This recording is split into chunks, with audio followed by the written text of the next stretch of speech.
तो guys last session में हम लोगों ने बात करी थी ऑब्जेक्ट की। ठीक है, हम लोगों ने ऑब्जेक्ट को समझा था अच्छे तरीके से और क्लास को भी समझा था कि class user defined data type है। ऑब्जेक्ट के कैरेक्टरिस्टिक्स वगैरह को देखा था। ठीक है, आज हम लोग पहले ऑब्जेक्ट की एक और बात जान लेते हैं जो हम लोगों ने लास्ट सेशन में नहीं जाना था। ठीक है, आज ये बात कंप्लीट करके हम क्लास ऑब्जेक्ट के चैप्टर क्लोज करके आगे बढ़ेंगे। ठीक है, जावा के अंदर आप जानते हो भाई क्लास क्या होता है। क्लास कैटेगराइजेशन करते हैं, क्लास एक ब्लॉक ऑफ कोड होता है, देन उसी क्लास को जब मेमोरी में लोड कर दिया जाता है तो रियल एग्जिस्टेंस बन जाता है जिसको हम ऑब्जेक्ट बोलते हैं। ऑब्जेक्ट के कैरेक्टरिस्टिक्स होते हैं स्टेट, बिहेवियर, आइडेंटिटी। स्टेट आपका इंस्टेंस वेरिएबल बता देता है, बिहेवियर मेथड बता देता है ना, आइडेंटिटी रेफरेंस वेरिएबल बता देता है। इसके अलावा जावा के अंदर ऑब्जेक्ट को जो ट्रीट किया जाता है वो किया जाता है as a first class citizen. First class citizen मतलब जावा के अंदर ऑब्जेक्ट एक फर्स्ट क्लास सिटीजन है। अब ये फर्स्ट क्लास सिटीजन होने से क्या हो जाता है, आखिर मतलब ये फर्स्ट क्लास सिटीजन हम के पीछे की क्या कहानी है, इसकी क्या इम्पोर्टेंस है। देखो, अगर मैं बोलता हूँ कि जावा मेरी अगर मैं बोलता हूँ कि जावा मेरी एक ऑब्जेक्ट ओरिएंटेड प्रोग्रामिंग लैंग्वेज है तो इसकी कुछ शर्त हैं। इसकी एक शर्त यह है कि इसमें भाई ऑब्जेक्ट ओरिएंटेड प्रोग्रामिंग के कंसेप्ट्स होने चाहिए, ये तो शर्त है। दूसरी, कंसेप्ट्स होने के साथ साथ आपका जो ऑब्जेक्ट है वो फर्स्ट क्लास सिटीजन होना चाहिए। फर्स्ट क्लास सिटीजन होना चाहिए। अगर आपका ऑब्जेक्ट फर्स्ट क्लास सिटीजन नहीं है तो हम इसको ऑब्जेक्ट ओरिएंटेड प्रोग्रामिंग लैंग्वेज नहीं बोलेंगे। फर्स्ट क्लास सिटीजन होना चाहिए। अब ये फर्स्ट क्लास सिटीजन क्या होता है? फर्स्ट क्लास सिटीजन का मतलब ये हो गया कि देखो, ऑब्जेक्ट जावा एक ऑब्जेक्ट ओरिएंटेड प्रोग्रामिंग लैंग्वेज है। इसका मतलब कि जो सब इस लैंग्वेज के अंदर जो सबसे मेन जो बंदा हुआ ना वो ऑब्जेक्ट होगा। सबसे मेन मतलब किंग है ये, है ना, ये किंग है। ऑब्जेक्ट ओरिएंटेड प्रोग्रामिंग लैंग्वेज में ऑब्जेक्ट को ही किंग माना जाता है। जितना भी आप सॉफ्टवेयर डेवलप करते हैं, जितनी भी रियल वर्ल्ड एंटिटीज़ हैं, वो सब ऑब्जेक्ट के फॉर्म में ही हम रिप्रेजेंट करते हैं। अभी जब आगे कोड लिखेंगे तो आपको धीरे धीरे समझ में आएगा। जैसे मुझे मान लो कि एम्प्लॉय मैनेजमेंट सिस्टम बनाना है तो मैं एक पहले क्लास बना दूंगा, क्लास एम्प्लॉय, इस तरीके से, और इसके अंदर मेथड्स वगैरह होंगे एंड इसी एम्प्लॉय का फिर हम क्या कर देंगे, ऑब्जेक्ट बना देंगे। तो जो भी रियल वर्ल्ड एंटिटीज हैं उसको हम एज ए ऑब्जेक्ट ही रिप्रेजेंट करते हैं। तो सबसे जो मेन बंदा हुआ, जो सबसे मेन इंपॉर्टेंट चीज़ हुई ना ऑब्जेक्ट ओरिएंटेड प्रोग्रामिंग लैंग्वेज में, वो ऑब्जेक्ट होगी। तो जब ऑब्जेक्ट सबसे मेन चीज़ है तो इसको अथॉरिटी भी बहुत ज़्यादा होनी चाहिए। तो फर्स्ट क्लास सिटीजन बोलने का मतलब यह है कि ऑब्जेक्ट को हम इतनी अथॉरिटी दे देते हैं ऑब्जेक्ट ओरिएंटेड लैंग्वेज में। ऑब्जेक्ट को हम ऑब्जेक्ट ओरिएंटेड प्रोग्रामिंग लैंग्वेज में ऑब्जेक्ट को हम इतनी ज़्यादा अथॉरिटी दे देते हैं कि उसको फर्स्ट क्लास सिटीजन बोलने लगते हैं। फर्स्ट क्लास सिटीजन के अंदर क्या क्या अथॉरिटी आती है भाई? ऑब्जेक्ट को फर्स्ट क्लास सिटीजन कब बोला जाएगा? जब हम ऑब्जेक्ट को एक वेरिएबल के अंदर स्टोर कर सकें। स्टोर इन अ वेरिएबल, ठीक है। ऑब्जेक्ट को अगर मैं वेरिएबल में स्टोर कर पा रहा हूं, साथ में अगर मैं ऑब्जेक्ट को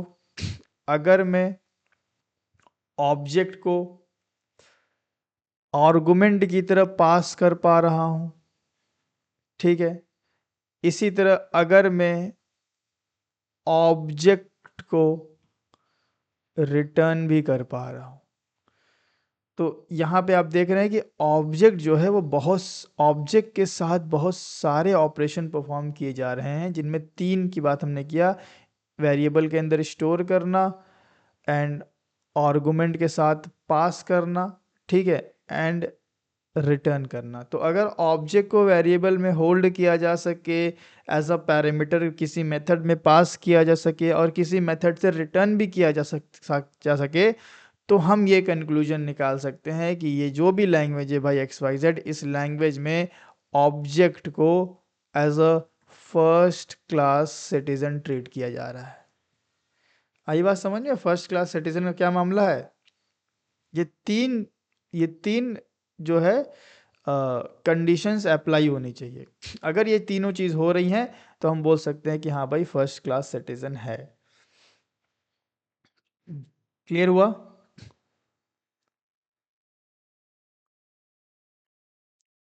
हाँ भाई। हाँ बोलिए, कोई डाउट है? सर मुझे ये पूछना था, फंक्शंस हमारे जावा में फर्स्ट क्लास सिटीजन नहीं होंगे ना? जावा 7 तक बाय तो दिस नहीं है। जावा 7 तक तो नहीं है, पर जावा 8 से है।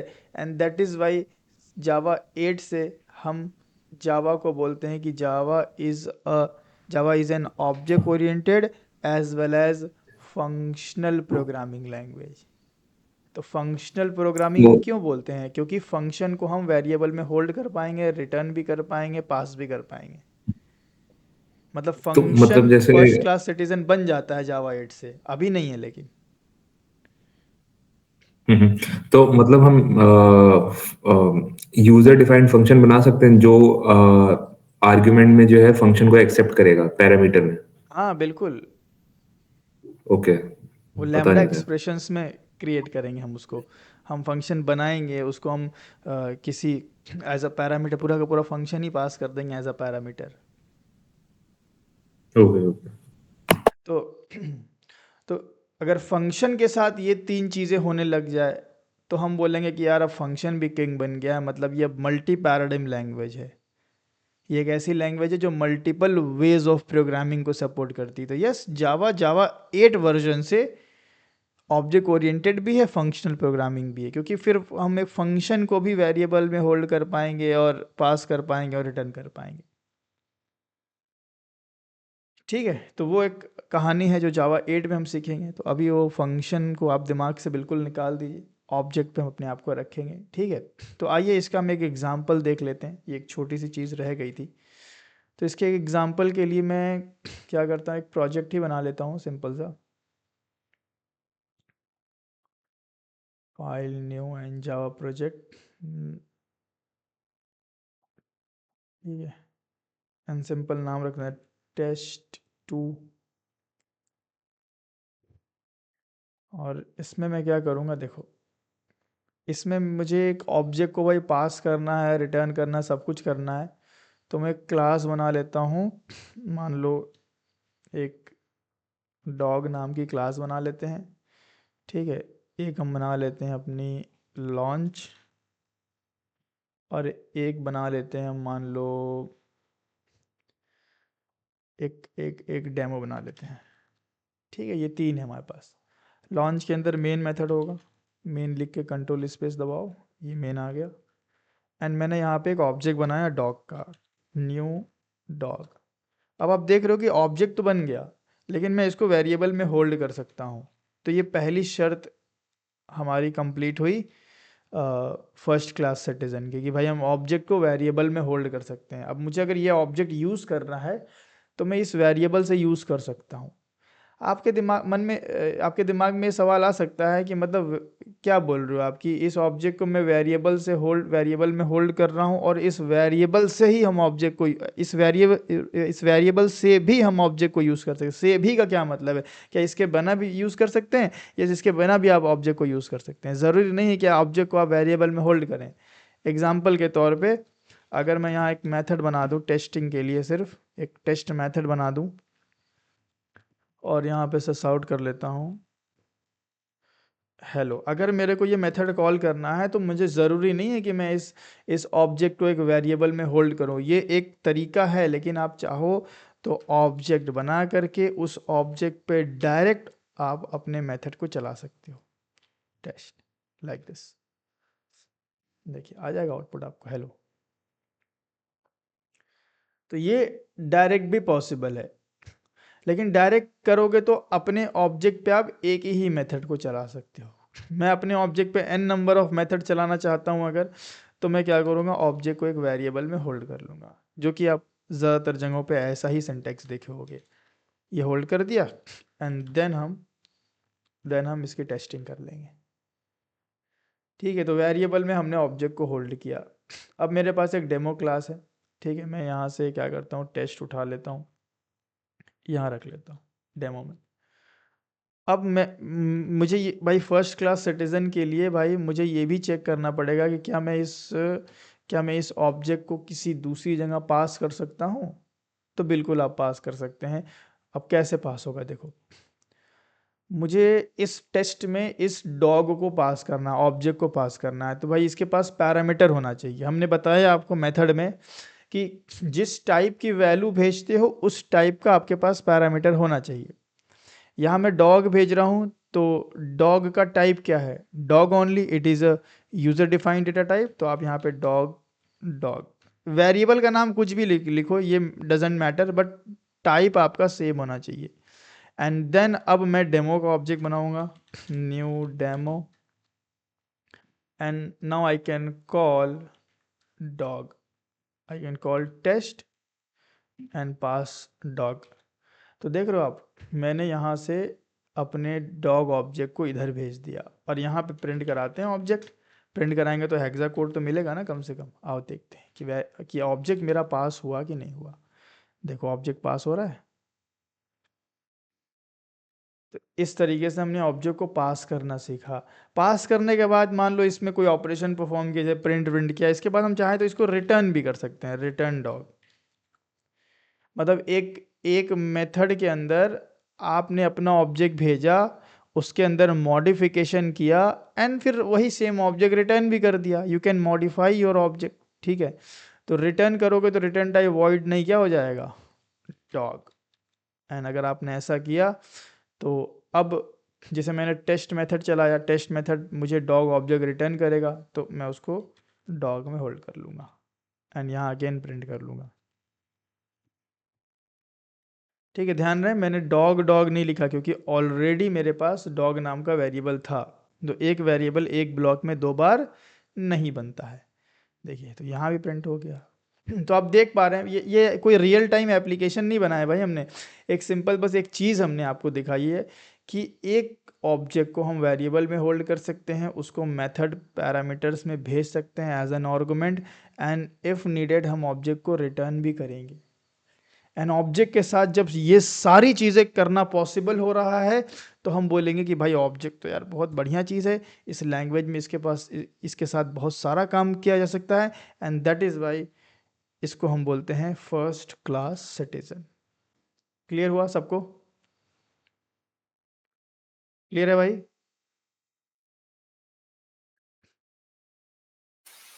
हाँ सर। चलो, अब ये बात क्लियर है, तो अब आगे बढ़ते हैं। ठीक है, एक छोटी सी चीज़ थी। तो हम लोग का ऑब्जेक्ट ओरिएंटेड प्रोग्रामिंग चल रहा है, ठीक है। एंड ऑब्जेक्ट ओरिएंटेड प्रोग्रामिंग में अभी क्लास और ऑब्जेक्ट ही हुआ है। अब हम बढ़ते हैं पिलर्स की तरफ। आइए, हेडिंग डालता हूं मैं, pillars of object oriented programming के पिलर्स क्या क्या होते हैं। तो चार मेन पिलर्स होते हैं भाई, ठीक है। आपको मैंने पहले बताया, फिर से बता देते हैं। एक है हमारा इनकैप्सुलेशन, दूसरा इनहेरिटेंस, तीसरा पॉलीमॉर्फिज्म एंड चौथा एब्स्ट्रैक्शन। ये चार मेन पिलर्स ऑफ ओप्स हैं, ठीक है। इनमें सबसे पहले हम बात करेंगे इनकैप्सुलेशन की।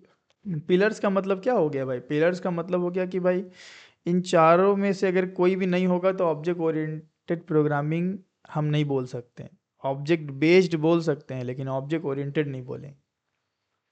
तो इन चारों का होना ज़रूरी है, ठीक है।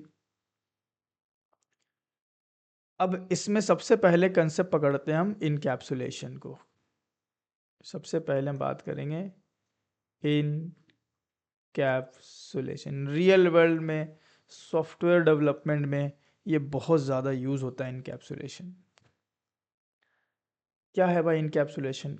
देखो, जावा की एक खासियत है, या जावा में बोलो या बोलो ऊप्स की एक खासियत है कि ऑब्जेक्ट ओरिएंटेड प्रोग्रामिंग के हर एक कंसेप्ट की एक रियल वर्ल्ड एनालॉजी मिलेगी आपको। इनफैक्ट आप बोल लो कि रियल वर्ल्ड से ही कंसेप्ट्स लिए गए हैं। जैसे रियल वर्ल्ड में क्लास जो है, जावा में भी वही है। रियल वर्ल्ड में ऑब्जेक्ट जो है, जावा में भी वही है ना। इसी तरह इनकैप्सुलेशन, जो अगर आप डिक्शनरी मीनिंग के साथ जाएंगे तो इसका मतलब होता है कि हम किसी चीज़ को रैप कर रहे हैं किसी चीज़ को भाई, मतलब बाइंड कर रहे हैं, है ना।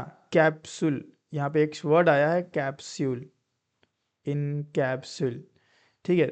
तो आपने देखा होगा कि भाई जब भी मेरे को कोई चीज़ भाई सिक्योर करनी होती है, मैं उसको क्या करता हूँ, मैं उसको रैप कर देता हूँ। जैसे अपना फ़ोन है, भाई फ़ोन की स्क्रीन, भाई फ़ोन सिक्योर करना है तो मैंने उस पर पूरा कवर ववर लगा दिया, तो इसको क्या बोलेंगे, इनकैप्सुलेशन किया, है ना। इससे क्या आए भाई, सिक्योरिटी आई, ठीक है। एक अच्छा एग्जांपल लो, इससे भी अच्छा एक रियल वर्ल्ड एग्जांपल लेते हैं। अगर भाई मान लो आपको भाई एक अपने घर से बैंगलोर जाना है, ठीक है, जाना भाई जॉब वॉब के लिए आपको, तो आपके पास बहुत सारे कपड़े हैं, बहुत सारे आपके सामान है, एसेसरीज हैं, तो अब उसको कैसे ले जाओगे? तो आप क्या करते हो, उन सारे सामान को आप क्या करते हो, इनकैप्सुलेट करते हो एक बैग में। आपने सारे सामान को बैग में डाला और फिर आप बैग को लेकर के गए, तो आपका जो सामान का ट्रैवलिंग था वो इजी हो गया। अगर आपके पास बैग ना होता तो कहाँ कहाँ रखते भाई, कंधे पे रखते, सर पे रखते, हाथ में रखते, कितना सामान रखते, प्रॉब्लम होती। तो आप देखते हो कि रियल वर्ल्ड में जब हमने अपने कपड़े को इनकैप्सुलेट किया तो इसका क्या बेनिफिट मिला। इसका एक बेनिफिट तो ये मिला कि एक बेनिफिट तो ये मिला कि कैरी करना इजी हो गया, ठीक है। एंड दूसरा बेनिफिट आपको ये मिला कि आपका जो सामान है ना, वो सिक्योर भी हुआ, आपका सामान कहीं ना कहीं सिक्योर भी हुआ। तो कहीं ना कहीं कैरी करना और सिक्योरिटी इनकैप्सुलेशन से ये दो चीज़ें आपको मिली। बिल्कुल जावा में भी ऐसा ही होता है। जावा के अंदर जब मेरे पास भाई बहुत सारा डेटा होता है और बहुत सारे डेटा को मुझे एंटरप्राइज एप्लीकेशन डेवलपमेंट में लेयर्स होती है, मैं एक लेयर से दूसरे लेयर, दूसरे लेयर से तीसरे लेयर डेटा को भेजते रहता हूँ। तो अगर मेरे को भाई एक लेयर से दूसरे लेयर, दूसरे लेयर से तीसरे लेयर डेटा को भेजना है, तो उसके लिए जो, यार क्या हो रहा है यार, मेरा पेन ऑटोमेटिक यहाँ से हट जा रहा है यार कुछ प्रॉब्लम हो रही थोड़ी सी। ये पेन, ये मैंने सेलेक्ट किया, ठीक है, हाँ सही हुआ है। तो मैं ये बता रहा था कि भाई जावा के अंदर आपके पास बहुत सारा डेटा है। अब इस डेटा को आपको एक जगह ले जाना है, ठीक है, फिर उस जगह से आपको दूसरी जगह ले जाना है, दूसरी जगह मतलब ये package to package, classes to classes, method to method आपका डेटा ट्रैवल करता रहता है। ये क्यों करता है ये आगे बताएंगे हम। एंड देन फाइनली जाकर के ये अपने डेस्टिनेशन पे पहुंचता है, ठीक है। तो अब बहुत सारा डेटा होगा तो डेटा को ट्रैवल कराने के लिए हम इस डेटा को क्या करते हैं, जैसे अपने बैग, अपने कपड़े को आपने क्या किया, बैग में डाला ना, इसी तरह हम इसको इनकैप्सुलेट करके ले जाते हैं। इनकैप्सुलेट करके ले जाने से चीज़ें आसान हो जाती हैं और प्लस हमें सिक्योरिटी भी मिलती है। ये यार क्या हो रहा है यार, ये सब कुछ ऑटोमेटिक हो रहा है, देखो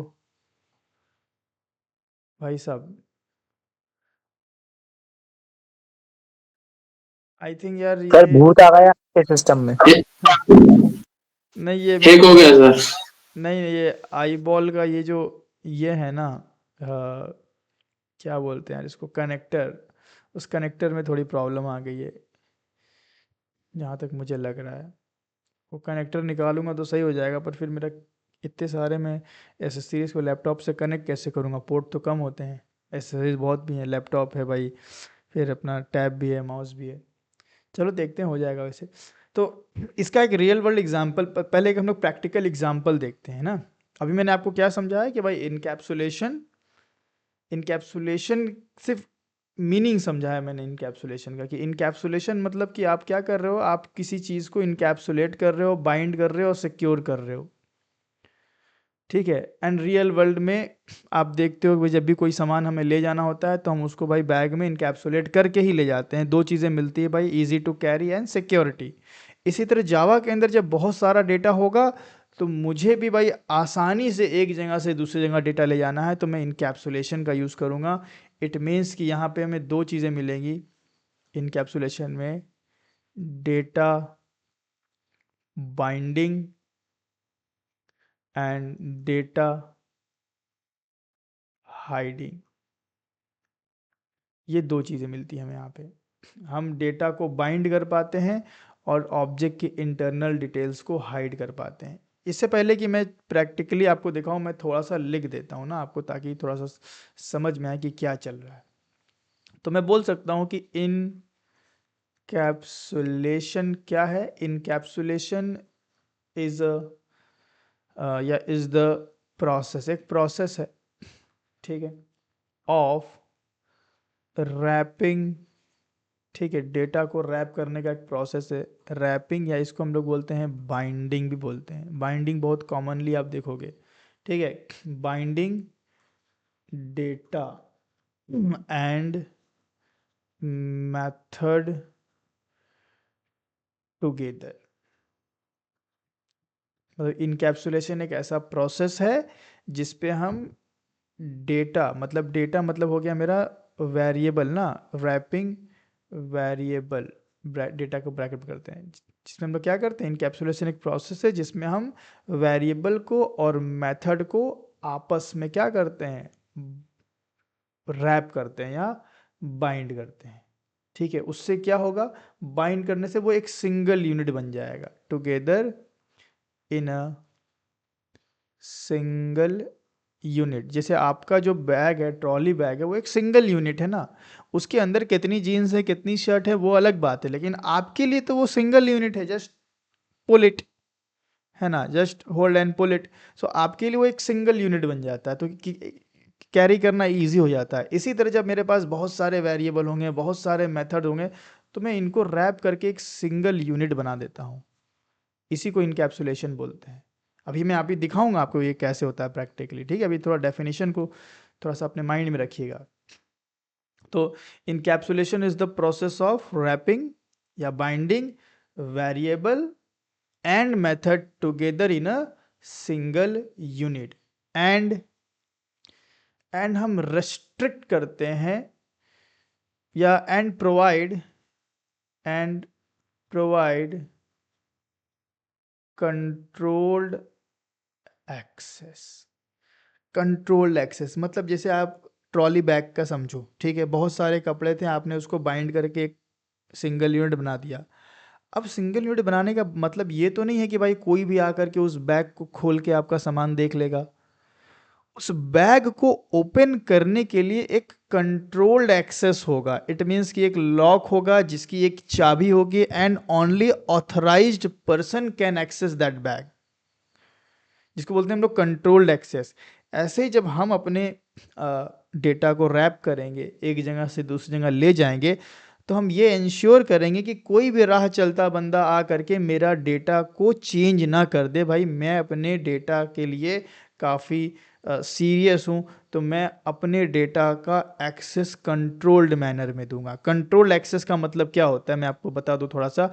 जैसे एग्जांपल ले लो भाई एटीएम का, आपके पास एक कार्ड है, एटीएम मशीन भाई पब्लिक है, उसमें पैसे भी रखे हुए हैं, बट कोई पैसे नहीं निकाल सकता, पर आप निकाल सकते हो। तो आप एटीएम को एक्सेस तो कर रहे हो, लेकिन यूं ही एक्सेस कर रहे हो या कंट्रोल्ड वे में एक्सेस कर रहे हो। Controlled way.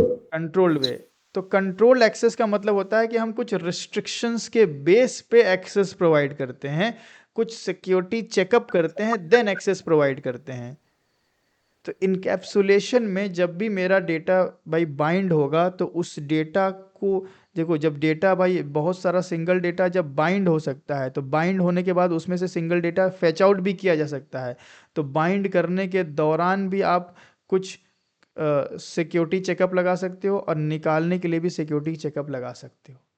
अब ये सब मैं थ्योरेटिकली बता रहा हूँ, अब थोड़ा प्रैक्टिकल समझते हैं ना, क्योंकि सारा थ्योरी थ्योरी समझेंगे तो सब लोग रिलेट नहीं कर पाएंगे। ठीक है, तो अभी इतना यहीं रोकते हैं और थोड़ा सा चलते हैं क्लिप्स में और समझते हैं। देखिए बहुत इजी है यार, कुछ मुश्किल चीज़ नहीं है, बहुत आप बोलेंगे यही था इनकैप्सुलेशन, बहुत इजी है।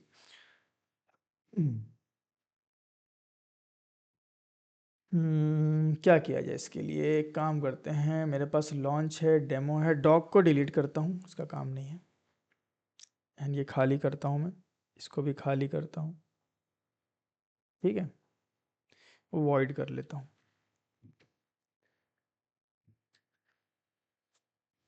Okay, and and save it.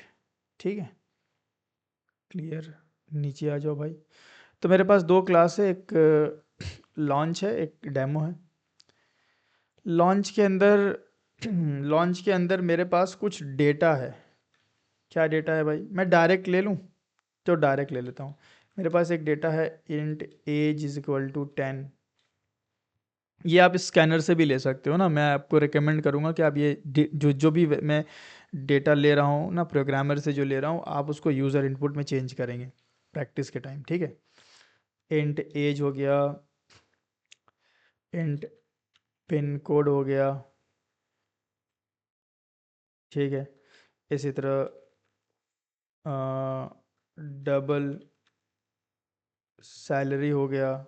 ठीक है, कुछ भी मान लो 0.0। ठीक है, एंड इसके अलावा कैर जेंडर हो गया। ठीक है, देन बूलियन इज मैरिड। ठीक है, एंड यहाँ आपने लिया फॉल्स। कुछ इस तरह ऐसे बहुत सारा डेटा आपके पास हो सकता है। मतलब भाई रियल वर्ल्ड में तो बहुत ही डेटा होता है। आप फ्लिपकार्ट पे चल जाओ, एक कोई प्रोडक्ट उठा लो, मान लो आपने रियलमी का कोई फ़ोन उठा लिया या वन प्लस का कोई फ़ोन उठा लिया। अभी वन प्लस के एक फ़ोन के की कितनी डिटेल होती है भाई, मॉडल नंबर, डिस्क्रिप्शन में हज़ार चीज़ें, डिस्क्रिप्शन में प्राइस क्या है, करंट प्राइस क्या है, ऑफ़र कितना है, रेटिंग कितनी है, कितने लोग ने रेट किया, उससे एसोसिएट कितनी फ़ोटो है, टाइटल क्या है उसका, है ना, कितनी सारी चीज़ें नहीं होती हैं। तो रियल वर्ल्ड में 50-50, 100-100, 150-150 डेटा होना कॉमन है, मिल जाता है। तो अभी मैं उतना नहीं बना रहा हूँ, 50, 20, 30 नहीं बना रहा हूँ, मैं 5 बना रहा हूँ। ठीक है, अब ये जो 5 डेटा है ना, रियल वर्ल्ड एप्लीकेशंस में डेटा ट्रैवल होते हैं एक जगह से दूसरी जगह, दूसरी जगह से तीसरी जगह। क्यों ट्रैवल होते हैं, देखो आपको इतनी बात तो पता ही होगी भाई कि कोई भी वेब एप्लीकेशन जो एक्सेस होता है वो एक फ्रंट एंड से एक्सेस होता है। जैसे आपने फेसबुक है, ठीक है, तो फेसबुक आपको एक रजिस्ट्रेशन पेज देता है। जब आप जाओगे www.facebook.com पे तो लॉगिन पेज खुलेगा, वहाँ से आप बोलोगे भाई अकाउंट नहीं है रजिस्ट्रेशन पे, तो एक रजिस्ट्रेशन पेज आपने खोला, अपना डेटा फिल किया, एन बटन पे क्लिक किया, तो ये डेटा कहाँ गया, ये गया भाई ये H T T P hypertext transfer protocol या H T T P S की मदद से। ठीक है, अब वो सब आगे एडवांस में समझेंगे। ठीक है, H T T P S protocol से वो कहाँ गया, इनक्रिप्ट होकर के वो सर्वर पे गया। ठीक है, वो सर्वर पे गया, मतलब अब आपके यहाँ से डेटा निकल के सारा काम अब कहाँ होगा, सर्वर पे होगा। इनफैक्ट ये फ्रंट एंड का भी जो कोड है वो सर्वर से ही रेंडर हो रहा होता है। खैर वो सब चलो, अब समझने वाली बात यह है कि आपने जो डेटा भेजा, कोई बंदा होगा ना भाई सर्वर पे जो इस डेटा को होल्ड कर रहा, एक्सेप्ट कर रहा होगा। कोई तो बैठा होगा जो आपके डेटा को एक्सेप्ट कर रहा होगा।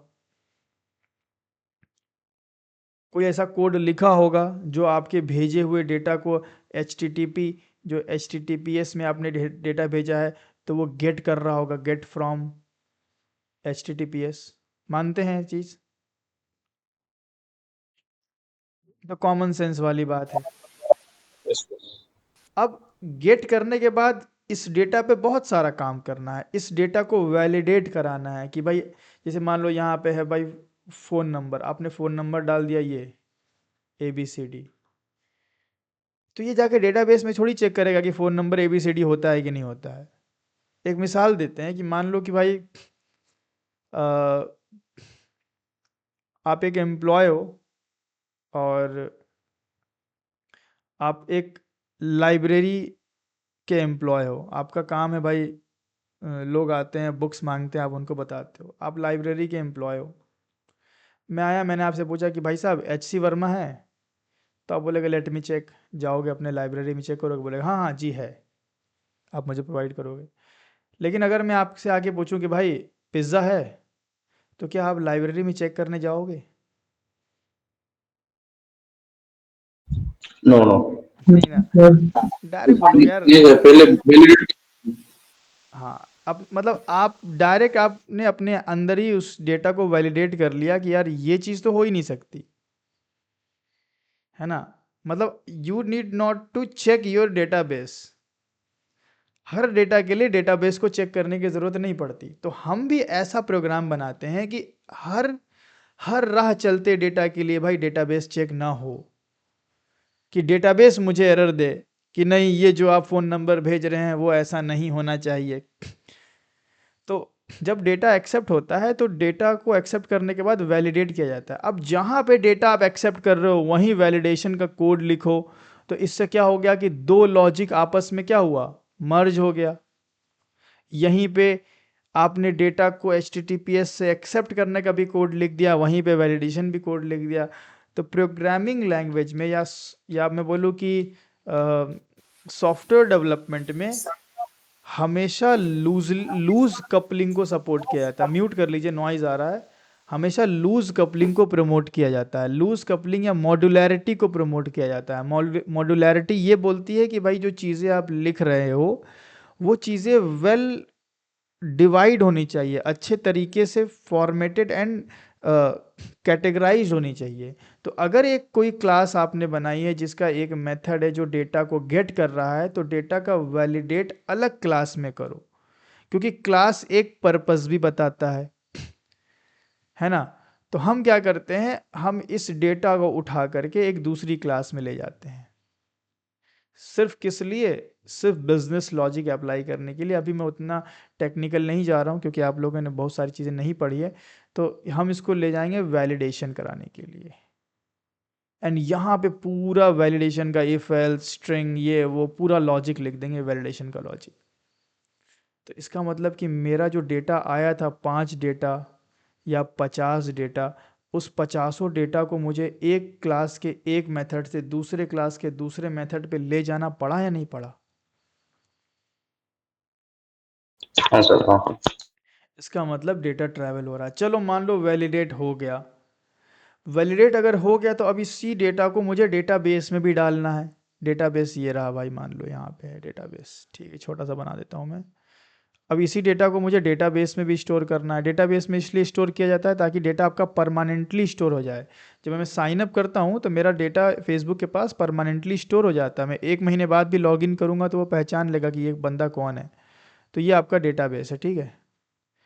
तो अब डेटाबेस में डेटा वैलिडेट हो गया, डेटा आपका जो भी था आपने चेक कर लिया सब भाई कि हाँ नंबर ये है, मतलब जो फ़ोन नंबर में आपने कैरेक्टर नहीं डाला है आपने चेक कर लिया।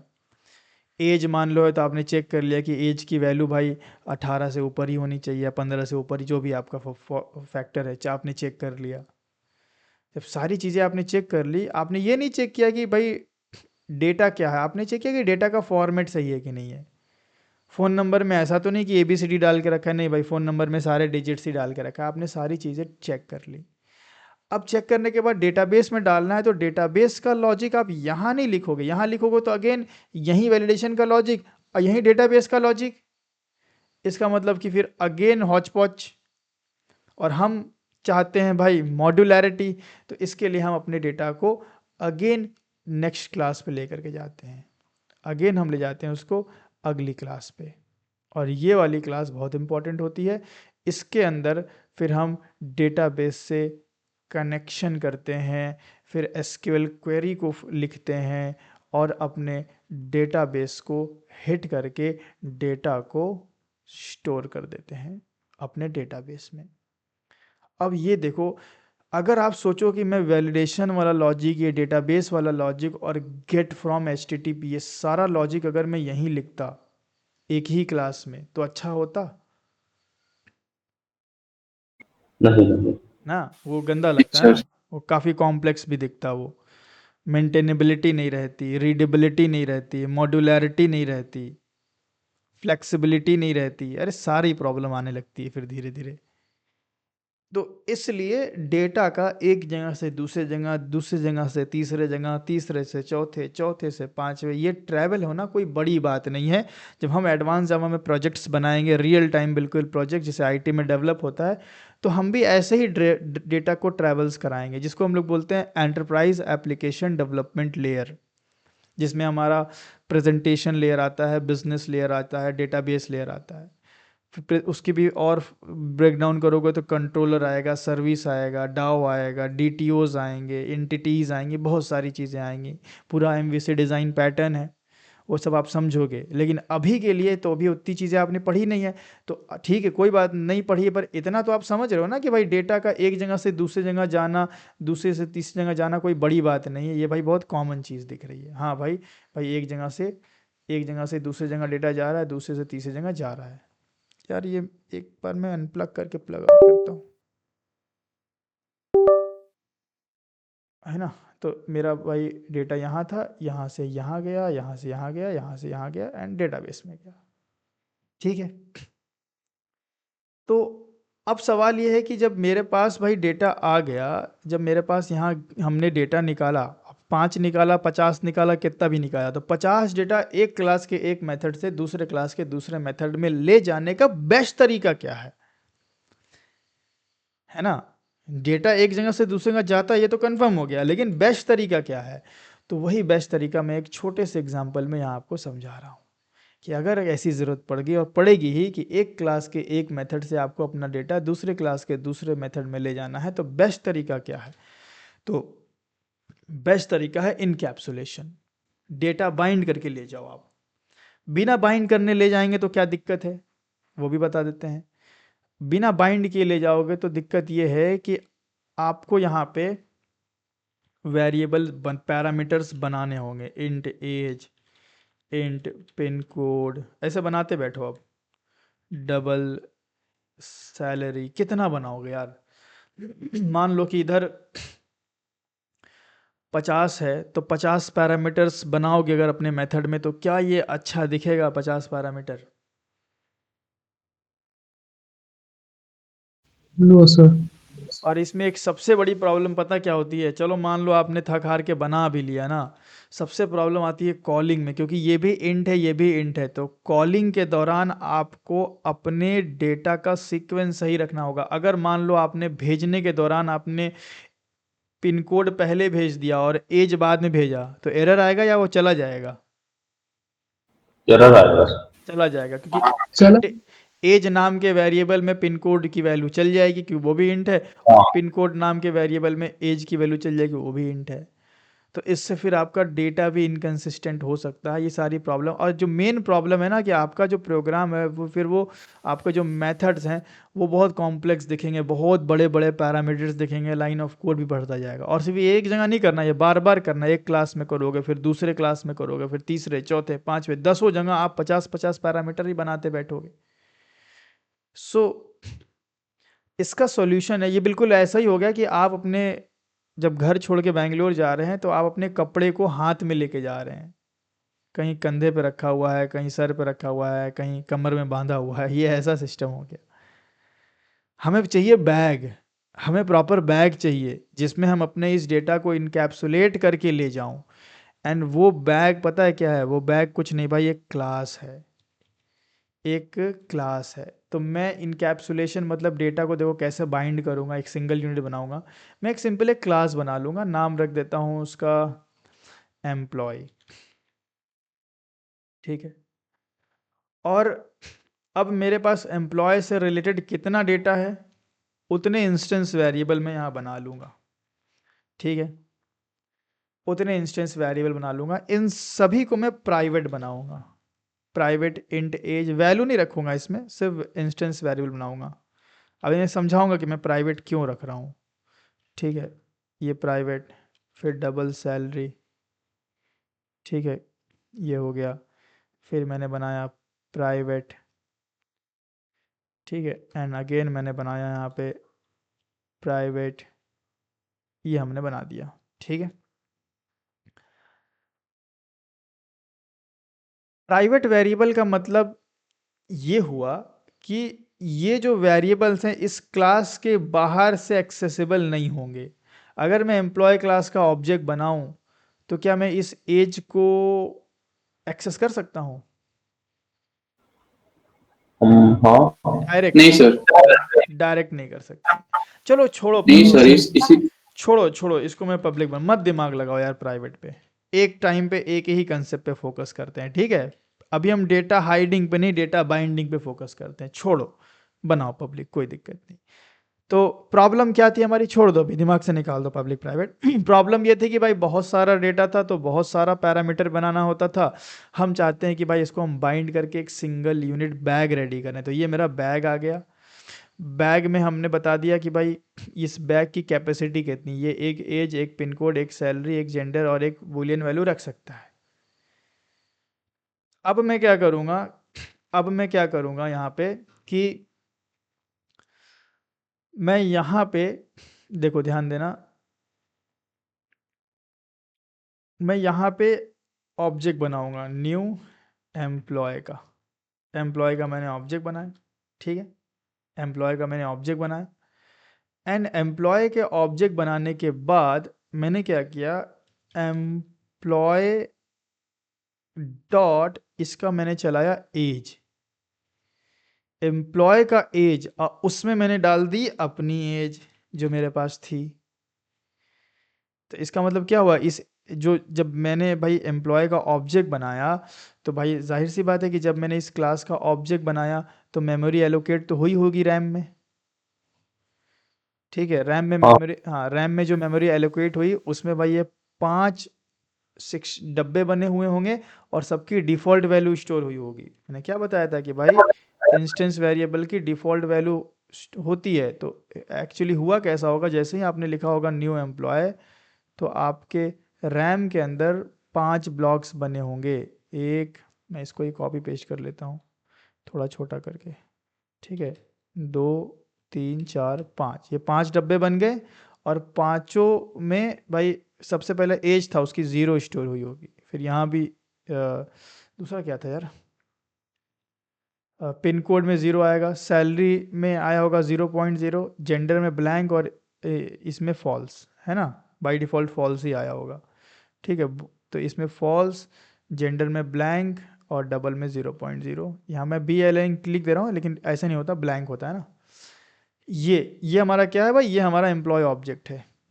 ये हमारा एम्प्लॉय ऑब्जेक्ट है। कुछ इस तरह से एम्प्लॉय ऑब्जेक्ट क्रिएट हुआ होगा इनिशियली। इनिशियली जैसे ही आपने लिखा होगा न्यू एम्प्लॉय तो रैम के अंदर कुछ ऐसा सीन हुआ होगा, ये आप भी समझ रहे हैं, ठीक है। ऐसा कुछ हुआ होगा। अब अब मैंने क्या किया, एम्प्लॉय की एज में मैंने अपनी जो एज थी वो डाल दी, तो इसको रिप्लेस कर दिया 10 से। इसी तरह मैं सारी वैल्यूज़ को रिप्लेस कर दूंगा, सारी वैल्यूज़ को मैं रिप्लेस कर दूंगा। तो मैंने लिख दिया employee dot pin code, employee की पिन कोड जो डिफ़ॉल्ट वैल्यू 0 थी वो मेरे पिन कोड से रिप्लेस हो जाए। मतलब मैं देखो मैंने बैग में सामान रख रहा हूँ अपना, है ना, बैग में सामान रख रहा हूँ। एम्प्लॉय डॉट सैलरी में मैं अपनी सैलरी रख दूंगा, ठीक है। एम्प्लॉय डॉट जेंडर में मैं अपना जेंडर रख दूंगा and employ dot is married में मैं अपनी इस मैरिड की वैल्यू रख दूंगा, खत्म। तो अब सारा का सारा डेटा मेरा ऑब्जेक्ट में चला गया, ठीक है, कुछ ऐसा। अब ये ऑब्जेक्ट में जो डेटा गया, इस पूरे डेटा को जो मैं कंट्रोल करता हूं वो मैं किससे करता हूं? रेफरेंस वेरिएबल से, है ना? रेफरेंस yes, वेरिएबल, मतलब ये रेफरेंस वेरिएबल से मैं इन पूरे डेटा को प्रिंट कर सकता हूं। एक रेफरेंस वेरिएबल होता है, प्रिंट करके दिखाऊं? देखो, ऐसा कर सकता हूँ, sys out employee um sorry sysout employee dot age. मतलब मैं इस रेफरेंस वेरिएबल से मैं किसी भी अब डेटा को एक्सेस कर सकता हूँ। देखो, एज प्रिंट हो जाएगा। तो इसका मतलब ये हो गया कि जब मैं रेफरेंस वेरिएबल, मतलब मैंने सारा डेटा डाल दिया एम्प्लॉय ऑब्जेक्ट के अंदर, तो मैं बोल सकता हूँ कि ये मेरा पूरा डेटा अब इस एक वेरिएबल के अंदर है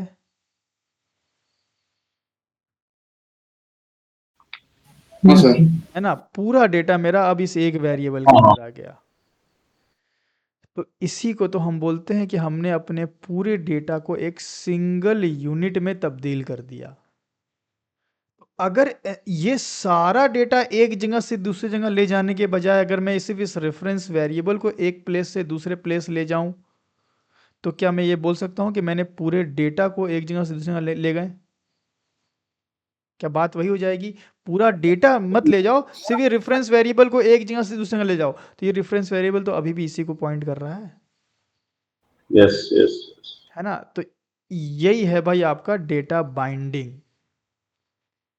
तो मैं अब जैसे कि मेरे को क्या करना है, मैंने अपना डेटा क्या किया, मैंने सारे जो ये छोटे छोटे जो प्रिमिटिव्स थे, मैंने इन सब को इनकैप्सुलेट कर दिया, बाइंड कर दिया एक ऑब्जेक्ट के अंदर, और उस ऑब्जेक्ट की एक जिप है रेफरेंस वेरिएबल, उस बैग की जिप है ये रेफरेंस वेरिएबल। अब मैं इस रेफरेंस वेरिएबल के थ्रू भाई खोल के कोई भी डेटा निकाल सकता हूं। कहीं ले जाना है तो मैं पूरा बैग लेके जाऊंगा भाई। तो जैसे कि मेरे को डेमो में ले जाना था, जैसे पहले मैं बहुत सारा यहाँ पैरामीटर बनाने जा रहा था, अब मैं सिर्फ एम्प्लॉय का रेफरेंस ले जाऊंगा, तो यहाँ पे एम्प्लॉय टाइप का पैरामीटर बना लूंगा, और देन मैं देखो कितना इजीली ले जाऊंगा। अब न्यू डेमो डॉट टेस्ट और एम्प्लॉय चला गया। देखिए कितना इजी हो गया ना डेटा को कैरी करना, one place to different place. हाँ सर, वहीं आप यहाँ पे अगर भेज रहे होते थे 1 2 3 4, तो 4 और 5 आर्गुमेंट यहाँ लिखते, फिर 5 5 पैरामीटर यहाँ, मैंने 50 डेटा होता तो 50 50 कहाँ, अभी मेरे को कहीं भी ले जाना होगा मैं बस इस एम्प्लॉय को लेके जाता रहूँगा, दूसरे क्लास के दूसरे मेथड में एम्प्लॉय ले गया तीसरे। तो ये पावर है डेटा बाइंडिंग। अभी मैंने आपको डेटा हाइडिंग नहीं समझाया, सिर्फ डेटा बाइंडिंग समझाया कि ऑब्जेक्ट में, ऑब्जेक्ट इंस्टेंस वेरिएबल्स में डेटा को बाइंड करो। एक अब आपका जो डेटा है वो एक नॉन प्रिमिटिव रूप में आपको दिखाई दे रहा, अंदर प्रिमिटिव है लेकिन अपर लेवल पे हमें नॉन प्रिमिटिव दिख रहा है। मतलब एक सिंगल यूनिट में हमने अपने डेटा को बाइंड कर दिया। अब यहाँ पे ले जा करके आप यहाँ पे प्रिंट करके देख लो, मैं एक प्रिंट कर दे रहा हूँ, आप बाकी कर लेना, ठीक है? एम्प्लॉय डॉट एज, और आपको एज की वैल्यू मिल जाएगी इसी, देखिए, ठीक है? तो इसी को बोलते हैं हम लोग डेटा बाइंडिंग। अब आओ थोड़ा सा और इसको एक्सप्लोर करते हैं।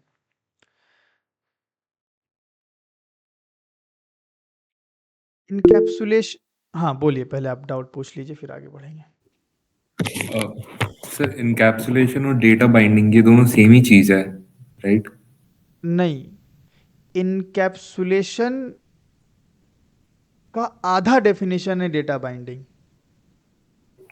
मतलब डिफरेंस क्या है दोनों में फिर? वही तो बता रहे हैं, इनकैप्सुलेशन तब हम बोलेंगे, इनकैप्सुलेशन इनकैप्सुलेशन हम तब बोलेंगे जब डेटा बाइंडिंग भी हो रहा हो, और डेटा हाइडिंग भी हो रहा हो, और कंट्रोल्ड एक्सेस भी हो रहा हो।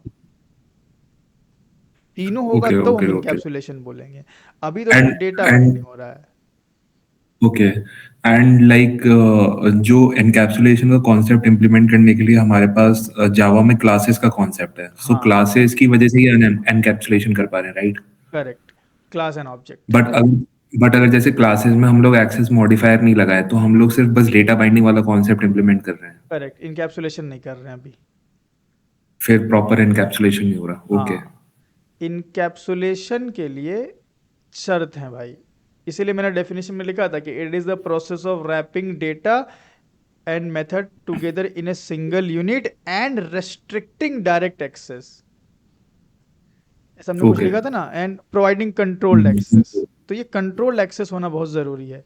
तो इनकैप्सुलेशन में आपका डेटा बाइंडिंग होना चाहिए, ये तो होता ही होता है। दूसरा आपका आपका एक्सेस रेस्ट्रिक्ट होना चाहिए, रेस्ट्रिक्ट डायरेक्ट एक्सेस,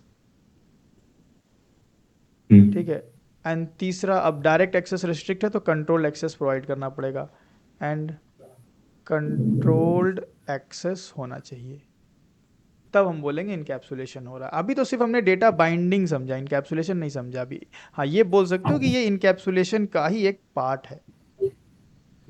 ओके। ठीक है, बाकी लोग भी क्लियर हो रहा है ना भाई साहब? इनके क्वेश्चन से बाकी लोग को भी थोड़ा सा क्लियर हुआ होगा। यस, सारा पूरा मिला के एक ही कॉन्सेप्ट। हाँ, ये सब यस। मिलाएंगे तो इनकैप्सुलेशन होगा। अभी हम इसीलिए हम बोले थे कि अभी चीज़ें बची हुई हैं। अब या हाँ, अब डेटा बाइंडिंग तो हो रहा है भाई, अच्छी बात है, लेकिन यहाँ पे प्रॉब्लम बहुत सारी है। प्रॉब्लम ये है कि जब आपने अपने डेटा को आपने भाई एम्प्लॉय ऑब्जेक्ट के अंदर डाला, ठीक है, तो यहाँ पे भाई मतलब कोई रिस्ट्रिक्शन नहीं है भाई। मतलब आप ऐसा मान लो कि भाई आप यहाँ पे ऐड कर रहे हो, ठीक है, यहाँ पे एम्प्लॉय को एक क्लास में आप भेज रहे हो, ठीक है, अपना डेटा आप एक क्लास के एक मेथड में भेज रहे हो। मान लो सपोज करो कि ऐसा होता ही है, वैसे रियल वर्ल्ड में तो होता ही है। एक और मैं क्लास बनाता हूँ फेमो। अब आपका जो डेटा है वो पहले गया भाई डेमो के मेथड में, अभी डेमो से उसको जाना था फेमो में, ये ऐसा कुछ। तो फ्लो क्या हुआ, लॉन्च से वो गया, मैं इसको इधर कर लेता हूँ, लॉन्च से वो गया डेमो में, ठीक है, एंड डेमो से अब इसको जाना है फेमो में, ठीक है। इतना फॉन्ट साइज सही है, दिख रहा हाँ हाँ हाँ। है ना? तो यहाँ से हमने भाई डेमो का ऑब्जेक्ट बना के डेमो का टेस्ट कॉल किया, आ गया यहाँ पे प्रिंट प्रिंट जो भी ऑपरेशन परफॉर्म करना था कराया। एंड देन यहाँ से फिर मैंने क्या किया, न्यू फेमो एंड डॉट, एंड देन यहाँ से हमने कॉल कर लिया टेस्ट, फेमो का टेस्ट, और यहाँ भेज दिया और यहाँ प्रिंट कर लिया। तो इस बार हमें दो दो बार 10 दिखेगा, एक बार डेमो से एक बार फेमो से। सी, ठीक है, सही है।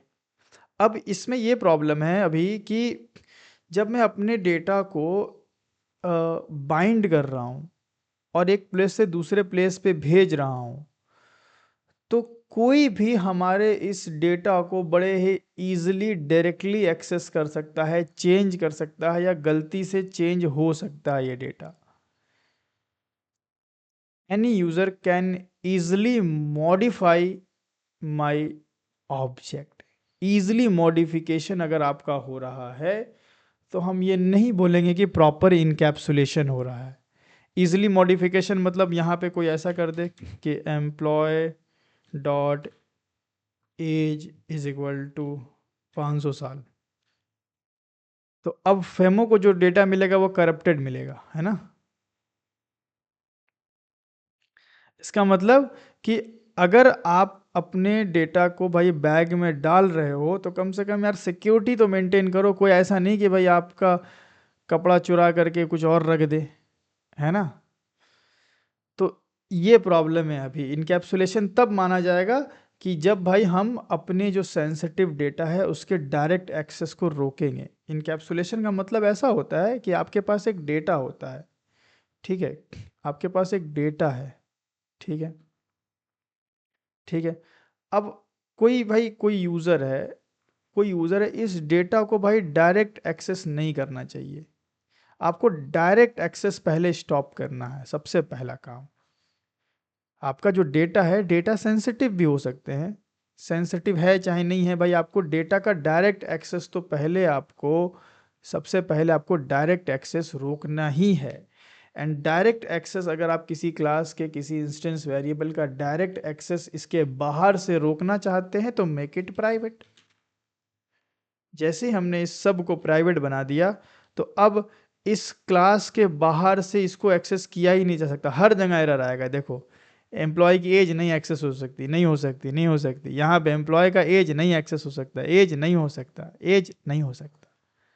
तो इनकैप्सुलेशन कहता है ठीक है डेटा बाइंडिंग है, लेकिन साथ में जो डेटा है उसका डायरेक्ट एक्सेस मत दो। डायरेक्ट एक्सेस दोगे तो आपका जो इंटरनल ऑब्जेक्ट का स्टेट है, internal state, it can be modified. State कौन बताता है? इंस्टेंस वेरिएबल ना। तो मेरे एम्प्लॉय का स्टेट क्या है? Age, pin code, salary, gender और इज मैरिड, ये मेरे एम्प्लॉय का स्टेट है। और हम ये नहीं चाहेंगे कि कोई भी मेरे इस इंटरनल स्टेट को बदल दे बिना ऑथराइज्ड तरीके से। अगर मैं चाहता हूं कि कोई बदले तो उसका भी एक प्रॉपर तरीका होगा। हम पहले उस यूजर को वैलिडेट करेंगे कि भाई तुम कौन हो, क्या तुम अथॉरिटी रखते हो इस इंटरनल ऑब्जेक्ट को म्यूटेट कर, मतलब इस इंटरनल ऑब्जेक्ट की स्टेट को चेंज करने की, कि तुम कोई ऐसे राह चलता बंदा हो कि आके मेरा ऑब्जेक्ट छेड़ दिया। तो इसके लिए भाई कैसे ये सिक्योरिटी कैसे अप्लाई होगी? भाई जो एटीएम्स होते हैं, बैंक्स होते हैं, वो सिक्योरिटी अप्लाई कैसे करते हैं? सबसे पहले वो डायरेक्ट एक्सेस रोकते हैं। बंदूक लेके बैठा दिया, सेफ में डाल दिया, बोला डायरेक्ट कोई नहीं घुसेगा। अब एक प्रोसीजर प्रोवाइड करते हैं जिसके थ्रू आप जाओगे तो आप उसके सेफ से भी पैसा निकाल सकते हो। बैंक के सेफ से भी पैसा निकलता है, हम आप निकालते हैं, लेकिन वो कंट्रोल्ड एक्सेस में होता है। तो ऐसे ही बिल्कुल यहाँ भी होगा कि पहले आपने डायरेक्ट एक्सेस रोकना है। पहले बड़ी बीमारी दूर कीजिए। तो बड़ी बीमारी दूर करने के लिए हमने क्या किया? हमने इसको प्राइवेट बना दिया। अब मुझे इनडायरेक्टली या कंट्रोल्ड एक्सेस देना है, इनकैप्सुलेशन बोलता है। तो इसके लिए हम क्या करेंगे? ये मेरा डेटा तो हमने प्राइवेट बना दिया, ये डेटा तो हमने भाई प्राइवेट बना दिया। तो अब मैं उसी क्लास के अंदर, ठीक है, मैंने अपना डेटा प्राइवेट कर दिया, तो अब मैं उसी क्लास के अंदर कुछ मेथड्स बनाऊंगा, एक मेथड बनाऊंगा, ठीक है। एंड जो मेरा मेथड होगा वो पब्लिक होगा। इट मीन्स कि user can interact with our method. इसको डायरेक्ट एक्सेस किया जा सकता है, इसको डायरेक्ट एक्सेस किया जा सकता है। अब इसके अंदर से मैं इसका एक्सेस दे दूंगा, इसका, इसी को हम बोलेंगे कंट्रोल्ड एक्सेस। और यहाँ पे हम क्या करेंगे? अपना लॉजिक लिख देंगे, कुछ ऐसा लॉजिक लिख देंगे जिसे हम यहाँ पे ऑथेंटिकेट करेंगे यूज़र को। ऑथेंटिकेट यूज़र, कि भाई यूज़र कौन है, एंड यूज़र अगर प्रॉपर होगा तो डेटा का हम एक्सेस दे देंगे। ये है पूरा इनकैप्सुलेशन, इसी को बोलते हैं। तो ये जो डेटा है ये मेरा बाइंडेड डेटा है। एंड डेटा बाइंडिंग के साथ साथ अगर आप ये फीचर अप्लाई करोगे तब हम बोल सकते हैं कि हाँ इनकैप्सुलेशन हो रहा है। अगर आपका भाई प्राइवेट नहीं पब्लिक है तो इनकैप्सुलेशन ब्रेक हो रहा है। अगर प्राइवेट है बट आपके मेथड के अंदर कोई लॉजिक नहीं ऑथेंटिकेशन का, इनकैप्सुलेशन ब्रेक हो रहा है। तो इनकैप्सुलेशन ब्रेक नहीं होना चाहिए ना। अगर आप इनकैप्सुलेशन परफॉर्म कर रहे हैं तो प्रॉपर तरीके से आप करेंगे, ठीक है। तो आइए इसको हम लोग प्रैक्टिकली देखते हैं करके। तो हमने अपने अभी तक क्या किया? हमने अपने सारे फील्ड्स को, इसको फील्ड्स बोलता हूँ मैं, ठीक है। ज़्यादातर मैं इसको इंस्टेंस वेरिएबल, थोड़ा टेढ़ा नाम लगता है इसको, कई सारे इसके नाम हैं, जैसे फील्ड्स भी बोलते हैं इसको इंस्टेंस वेरिएबल भी बोलते हैं, और भी एक आगे नाम था, दिमाग से स्किप कर रहा है। सो स्टेट सर, हाँ, क्या बोलते हैं? स्टेट, हाँ स्टेट हाँ, स्टेट्स भी बोलते हैं। तो ऐसे कई सारे नाम आपको मिल सकते हैं, तो मैं जनरली फील्ड बोलता हूँ, ठीक है। तो ये जो मेरे फील्ड्स हैं, जो मेरे स्टेट्स हैं, इनको मैंने प्राइवेट कर लिया। अब मैं यहीं पे मेथड बनाऊंगा। हर एक वेरिएबल को एक्सेस करने के लिए एक वेरिएबल, और हर एक वेरिएबल को चेंज करने के लिए, सॉरी, हर एक वेरिएबल को एक्सेस करने के लिए एक मेथड, और हर एक वेरिएबल को चेंज करने के लिए एक मेथड। मतलब हर एक वेरिएबल का दो मेथड बनेगा। ऐसा नहीं कि आप एक ही मेथड से आप सबको प्रिंट कर दें, बोलेंगे ये ज़्यादा अच्छा है ना सर कि एक ही मेथड बनाओ उसमें से सबको प्रिंट मरवा दो, मेरे को सिर्फ जेंडर प्रिंट करना होगा तो वो मेथड से होगा? वो मेथड तो सारे होंगे। मेरे को फ्लेक्सिबिलिटी भी तो चाहिए। अगर मैं एक मेथड बना दूँ और उसके अंदर सबको प्रिंट मार दूँ, और वो मेथड अगर कॉल होगा तो सब प्रिंट हो जाएगा। मेरे को फ्लेक्सिबिलिटी चाहिए कि यूज़र कभी सिर्फ एज चाहता है, यूज़र कभी सिर्फ पिन कोड चाहता है, यूज़र कभी एज और पिन कोड चाहता है, यूज़र कभी सारी वैल्यू भी चाहता है। तो मैं ऐसा करूँ कि सबके लिए सिंगल सिंगल बना दो, भाई तुमको जो चाहिए उसको कॉल कर लो। फ्लेक्सिबिलिटी आएगी, मॉड्यूलैरिटी आएगी, रीडेबिलिटी आएगी, मेंटेनेबिलिटी आएगी। ठीक है, तो मैं यहाँ पे एक पब्लिक मेथड बनाऊंगा, पब्लिक, और इसका रिटर्न इंट रख दूंगा और नाम रख दूंगा गेट एज, कुछ इस तरीके से। और यहाँ से मैं रिटर्न कर दूंगा अपनी एज को। तो अब देखो यहाँ पे ध्यान से कि यहाँ पे अगर मेरे को अगर इस एज की वैल्यू चाहिए इस क्लास के बाहर से, बिकॉज इट इज़ प्राइवेट, तो क्लास के बाहर से एक्सेस नहीं हो सकता, अंदर में हम इसको यूज़ कर सकते हैं। हमने एज को मेथड में यूज़ किया है। अब अगर मेरे को भाई ये चाहिए एज की वैल्यू, तो ये मैं मेथड कॉल करूँगा। लेकिन अगेन यहाँ पे कोई वैलिडेशन का लॉजिक नहीं है, कोई वैलिडेशन का लॉजिक नहीं है। तो मैं काम करता हूँ, मैं एक लॉजिक बनाता हूँ यहाँ पे, पब्लिक बूलियन वैलिडेशन लॉजिक। ठीक है, समझना बात को। और यहाँ से मैंने रिटर्न कर दिया, मैंने यहाँ स्कैनर ले लिया न्यू, या भी रिटर्न फॉल्स कर लेते हैं फॉर टाइम बिंग, ताकि एरर नहीं आए। ठीक है, अब मैंने क्या किया वैलिडेशन के लिए, स्कैनर बना लिया, न्यू स्कैनर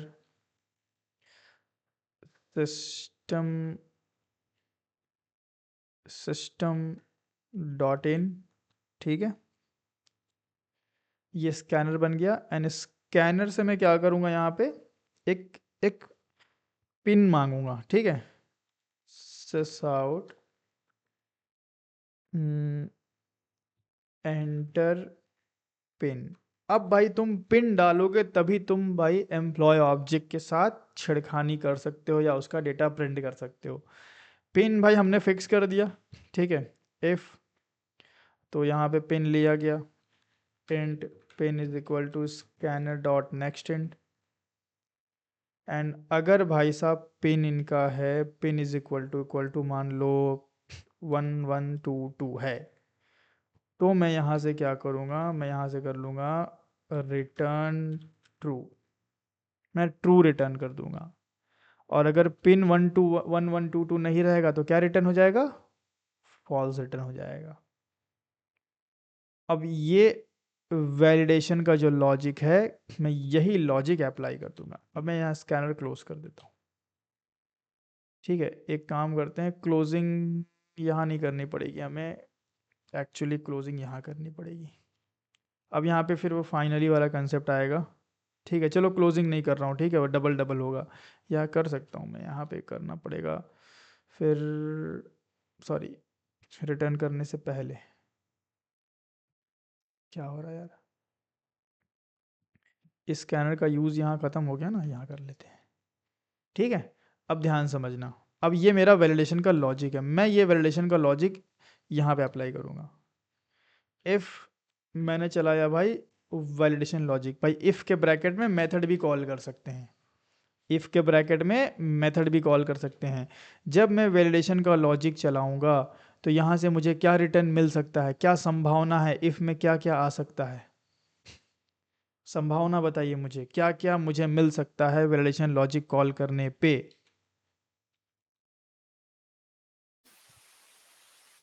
सर ये वैलिडेशन का जो मेथड वो मिलेगा सर? मेथड थोड़ी चल के आएगा, इफ के अंदर मुझे क्या मिलेगा, कंडीशन मिलेगी सर। क्या कंडीशन मिलेगी? सर यूजर इनपुट देगा, हाँ अगर वो वेरीफाई करेगा तो ट्रू होगा तो वो आगे बढ़ेगा सर, नहीं तो फॉल्स कर देगा तो एक्सेस नहीं कर पाएगा हाँ, डाटा तो को। ये बोलिए ना कि सर आइदर ट्रू या फॉल्स मिलेगा, यही संभावना है, इसके अलावा तो कुछ नहीं है। हाँ हाँ या तो नहीं ट्रू सर। मिलेगा या फॉल्स मिलेगा। तो हाँ ए एग्जैक्टली। हाँ, तो एज की वैल्यू मुझे कब देनी है? जब ट्रू होगा। और अगर ट्रू नहीं है तो एल्स में मैं डाल दूंगा रिटर्न 0। लो भाई, हमने एक एक डमी वैल्यू प्रोवाइड कर दी। एक मिनट, सिंटेक्स एरर क्यों आ रहा है यार? अच्छा, एक ब्रैकेट ही खा गया मैं। हाँ, कुछ इस तरीके से। तो इस तरीके से आप बताइए कि अब मैं अपने एज को जब एक्सेस करने जाऊंगा तो मेरा ये वैलिडेशन अप्लाई होगा। जब मैं एक्सेस करने जाऊंगा तो हमने क्या बोला कि भाई इस एज की वैल्यू को एक्सेस भी किया जाएगा बाहर से, और इस एज में वैल्यू डाली भी जाएगी, क्योंकि जब मैं डेटा बाइंडिंग कर रहा हूँगा तो मैं वैल्यू को डालूंगा या निकालूंगा? मैं तो यहाँ से अपनी वैल्यू डाल रहा हूँ ना, तो भाई निकालने वाला मेथड आपने बना दिया, डालने वाला तो नहीं बनाया ना। तो ऐसा ही बिल्कुल आप एक और मेथड बना देंगे, हर एक वेरिएबल का दो दो मेथड बना देंगे। एक का नाम रख देंगे सेट एज, इसे वैल्यू को सेट करेंगे। तो एक सेट एज और एक गेट एज, ठीक है। सेट एज में पहले वैलिडेशन करेंगे हम। अगर वैलिडेशन में भाई 1 to 1 2 है, ट्रू है, तो हम वैल्यू को सेट करेंगे। तो सेट एज में वैल्यू एक आएगी भाई, सेट में यूज़र वैल्यू बाहर से भेजेगा ना, तो यहाँ पे एक वैल्यू आएगी इंट एज। और देन मैं क्या करूँगा? अब देखो यहाँ पे मामला, जब ये मेथड बाहर से चलाया जाएगा, अब ये सब तो लॉजिक बेकार है। मैंने employee dot set age call किया और एज की वैल्यू भेजी, ध्यान से समझना बिल्कुल। एज की वैल्यू भेजी मैंने, एज की वैल्यू जब मैंने भेजी तो ये एज की वैल्यू यहाँ पे आई, हटाओ ओके है ना, एज की वैल्यू इस वेरिएबल में आई। अब इस वेरिएबल से मुझे इसको इसमें इस वाले में डालना है। अच्छा तो आप देख रहे हो दिस का कि यूज करेंगे सर। हाँ, दिस का यूज़ करेंगे। अब देखो, जो नहीं जानते उनके लिए मैं बताता हूँ कि ये तो भाई लोकल वेरिएबल है और ये इंस्टेंस वेरिएबल है, और दोनों का नाम सेम है। अगर नाम अलग होता, मान लो इसका नाम होता पी, मान लो सपोज दैट, या मैं इसको वॉइड कर लेता हूँ अभी के लिए, एरर आ रहा है, ठीक है। मान लो कि मेरी एज की वैल्यू इस पी नाम के वेरिएबल में आई, तो मैं बोलता कि एज में पी डाल दो। तो ये एज कहाँ है? लोकल वेरिएबल कोई एज नाम का है ही नहीं, तो इसका मतलब एज एज कहाँ से पकड़ेगा? इंस्टेंस से। हाँ, तो इंस्टेंस में ये पी की वैल्यू चली गई।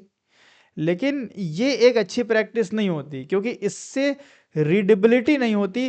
P means what? क्या इस पी को देख के आप बता सकते हैं कि इसको कौन से वेरिएबल में डालना है, कौन से फील्ड में डालना है? नहीं बता सकते। नो सो इसीलिए कन्वेंशनली ये गलत है, रूल के अकॉर्डिंग गलत नहीं है, कन्वेंशनली ये रॉन्ग है। कन्वेंशन ये कहता है कि जब भी आप इनकैप्सुलेशन में किसी वैल्यू को सेट करा रहे होते हैं, तो सेट करने वाली जो वैल्यू आप भेजते हैं वो उसी नाम के वेरिएबल में स्टोर होनी चाहिए जिस नाम का इंस्टेंस वेरिएबल हो, सो दैट पता चल जाए कि ये एज में जाने वाला है। अब यहाँ अगर आप एज इक्वल टू एज करेंगे तो लोकल वेरिएबल को पहले प्रेफरेंस मिलेगी। इसका मतलब कि आप अपने ही वेरिएबल में अपनी ही वैल्यू को डाल रहे हैं। तो ये अब यहाँ पे एज कौन सा लेगा भाई? लोकल लेगा, इंस्टेंस नहीं लेगा, क्योंकि भाई लोकल और इंस्टेंस वेरिएबल एक ही नाम के हो सकते हैं। लेकिन अब अगर आप एज मेंशन करोगे लोकल वेरिएबल के अंदर, तो प्रेफरेंस अंदर वाले को देगा। तो मैं बोलना चाहता हूँ नहीं यार ये वाला, तो उसके लिए एक डिफरेंस के लिए आप लगा देते हैं यहाँ पे दिस। तो दिस का मतलब हो गया इंस्टेंस वेरिएबल, और विदाउट दिस का मतलब हो गया लोकल वेरिएबल।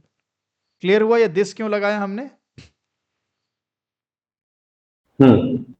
दिस एक कीवर्ड है। अब इसके पीछे ये सिर्फ कहानी नहीं है कि भाई ये लोकल वेरिएबल और इंस्टेंस वेरिएबल के बीच में डिफरेंशिएट करता है, ये तो इसका एक यूज है। असल में दिस क्या है ये आगे बात करेंगे हम लोग, आप आगे के सेशंस में हम लोग दिस का पूरा एक ऑपरेशन करेंगे। बट अभी के लिए आप सिर्फ इतना ही समझें कि दिस हम क्यों यूज कर रहे हैं। दिस कीवर्ड से हम इंस्टेंस वेरिएबल को बता रहे हैं, और विदाउट दिस अगर हम यूज़ कर रहे हैं तो हम अपने लोकल वेरिएबल बता रहे हैं। इसका मतलब कि लोकल वेरिएबल में आ रही एज की वैल्यू इंस्टेंस वेरिएबल में चली जाए, ये कहलाता है आपका सेटर। वैल्यू को सेट करने वाले मेथड को बोलते हैं सेटर।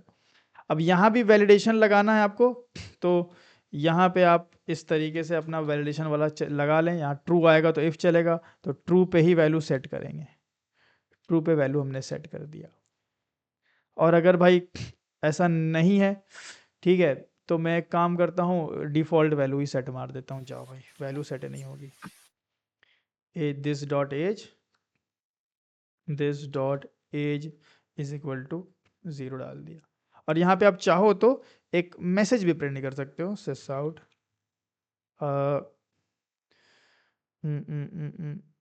क्योंकि वैलिडेशन लॉजिक फेल हुआ है, तो मैं लिख देता हूँ कि you are not authorised user. कुछ इस तरीके से आप कर सकते हो, you are not authorised user. ऐसा बिल्कुल आप काम यहाँ भी कर सकते थे कि जब आप वैलिडेट किए एल्स चला, तो एल्स मतलब कि भाई फॉल्स आया है, you are not authorised user.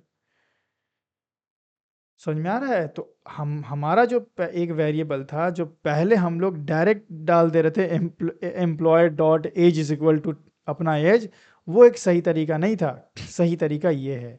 अभी आपने क्या किया, अपने डेटा का डायरेक्ट एक्सेस रो का प्राइवेट बना करके, फिर उसको एक्सेस करवाने के लिए उसमें वैल्यू डालने के लिए एक मेथड बनाया, और इस ऑब्जेक्ट से वैल्यू निकालने के लिए एक मेथड बनाया, और दोनों में आपने एक सिक्योरिटी भी अप्लाई करी।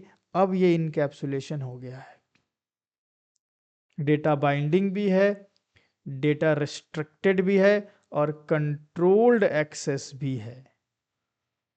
ठीक है, तो आइए एक डेटा पे पहले बात करते हैं, सिर्फ एज को सेट करके देखते हैं। अभी इनकी बात करेंगे, इनको मैं अभी कमेंट कर लेता हूँ। ठीक है, तो मेरे पास मान लो एक वेरिएबल था, एक को तो वैसे बाइंड नहीं किया जाता है, जैसे अभी दिखाने के लिए कर रहे हैं।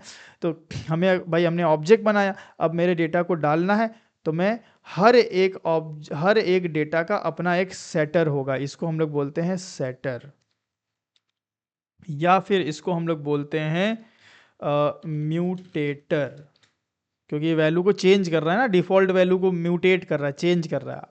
जब भी वैल्यू आप डाल के बाद दोबारा फिर से ये मेथड चलाओगे, तो प्रीवियस वैल्यू को ये म्यूटेट करता है, चेंज करता है। That is why it is called mutator और सेटर। एंड ये वैल्यू को आपको देता है, इसका नाम है गेटर, या फिर आप इसको बोल सकते हो एक्सेसर। ठीक है, तो गेटर सेटर्स बहुत कॉमन नेम है, ठीक है, यूज़ होते हैं। तो हमने सेटर की मदद से अपनी वैल्यू एज को डाला एम्प्लॉय में, एंड डालने के बाद हमने डेटा बाइंडिंग कर दिया, तो अपने एम्प्लॉय को आगे भेजा। और अब मेरे को वैल्यू निकालनी थी, तो मैं डायरेक्ट नहीं निकालूंगा, गेटर की मदद लूँगा, गेट एज। तो गेटर की मदद लूँगा तो भाई वो वैलिडेशन होगा, मुझसे पिन पूछेगा, पिन सही डालेंगे तो वैल्यू प्रिंट होगी। उसके बाद अब मैं भाई ऐसा डायरेक्ट 500 नहीं डाल सकता, मैं ऑथराइज्ड बंदा होऊंगा तभी चेंज कर सकता हूँ, तो मुझे सेटर कॉल करना पड़ेगा अगेन। और मैंने भाई 500 डाला, तो ये 500 ऐसे नहीं चल जाएगा, पिन पूछेगा। एंड देन अगेन मैं एम्प्लॉय में गया, अब यहाँ प्रिंट करना है, तो मैं क्या करूँगा, गेटर चला लूँगा, गेट एज। आ रही बात समझ में सबको?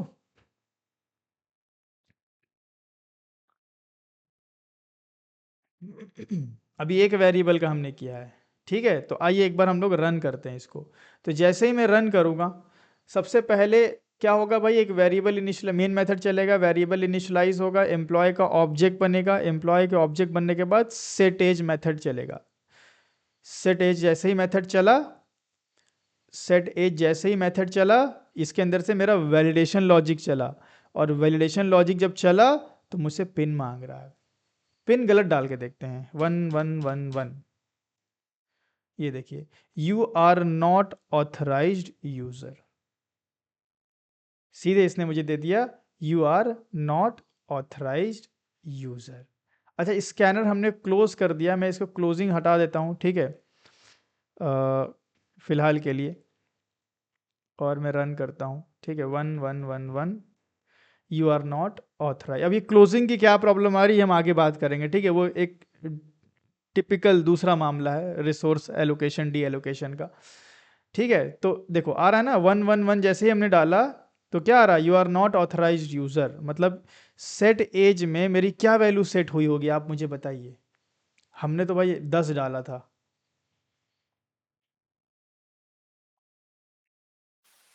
सर डिफॉल्ट वैल्यू होगा सर उसमें। डिफॉल्ट वैल्यू होगा या हमारी कोई वैल्यू सेट हुई होगी? सर हमारा वैल्यू अभी सेट नहीं होगी सर, हमको तो एक्सेस नहीं मिला ना सर। अच्छा फ्लो समझाओ, चलो चलो फ्लो समझाओ हमें। यहाँ से मेन चला, एम्प्लॉय का ऑब्जेक्ट बना, इसके बाद कंट्रोल कहाँ जाएगा? एम्प्लॉय क्लास डेमो पे। हाँ सर ऑब्जेक्ट क्रिएट होने के बाद हमारा सेट एज वाला जो मेथड वो कॉल होगा सर। चलो ठीक है, बहुत अच्छी बात है। तो सेट एज वाला मेथड कॉल हुआ, यहाँ पे कंट्रोल आया, एज की हाँ वैल्यू सर। यहाँ आई। अब यहाँ से कंट्रोल कहाँ जाएगा अब? सर वैलिडेशन लॉजिक मेथड उसमें जाएगा सर, ठीक है, यहाँ उसमें पे वैलिडेशन चेक होगी। ठीक है। तो हाँ सर। तो वैलिडेशन में तो हमने ले लिया था 1111, इसका मतलब क्या होगा? वो जाएगा सर ऊपर। हमने गलत पिन डाल दिया सर, हाँ, तो गलत से क्या इसलिए वो होगा? फॉल्स जाएगा, फॉल्स जाएगा, रिटर्न करेक्ट। फॉल्स होगा सर। तो हाँ फॉल्स जाएगा, तो इफ में फॉल्स आ गया तो इसका क्या मतलब हुआ, तो इफ में फॉल्स आने का? एल्स वाला कंडीशन चलेगा सर एल्स इसमें, चलेगा, तो इसका मतलब कि तो एज की वैल्यू जीरो एज यहाँ में से जीरो गया। जाएगा सर। हाँ, यही मैं पूछना हाँ चाह रहा था, यहाँ से हमने एज में जीरो गया। ठीक है सर। अच्छा, एज में जीरो गया, एल्स चलने के बाद कंट्रोल कहाँ जाएगा? सर फिर से हमारा हमने तो स्कैनर को क्लोज नहीं किया, इसलिए हमारे दोबारा पिन मांग रहा है सर, फिर से नहीं हमारे नहीं वो नहीं सेट नहीं एज वो नहीं नहीं नहीं नहीं नहीं नहीं नहीं नहीं, एल्स चलने के बाद दोबारा वहीं वैलिडेशन चला में जाएगा। एल्स एल्स चलने के बाद दोबारा वैलिडेशन वहीं में। पे हम लोग पीछे आ जाएंगे, हाँ पीछे। लॉन्च में।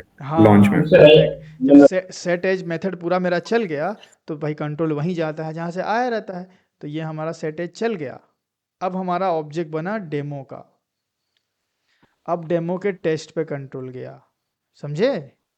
वो दोबारा नहीं घूम रहा है वो। अब डेमो के टेस्ट पे गए, डेमो के टेस्ट पे गए, और यहाँ से हमने किसको कॉल किया? Employee class. Get age, get age. Get age sir. तो गेट एज को जब कॉल किया तो अब जो वैलिडेशन लॉजिक गेट एज से चला वो वाला पिन मांग रहा है ये। समझ में आया ना अभी?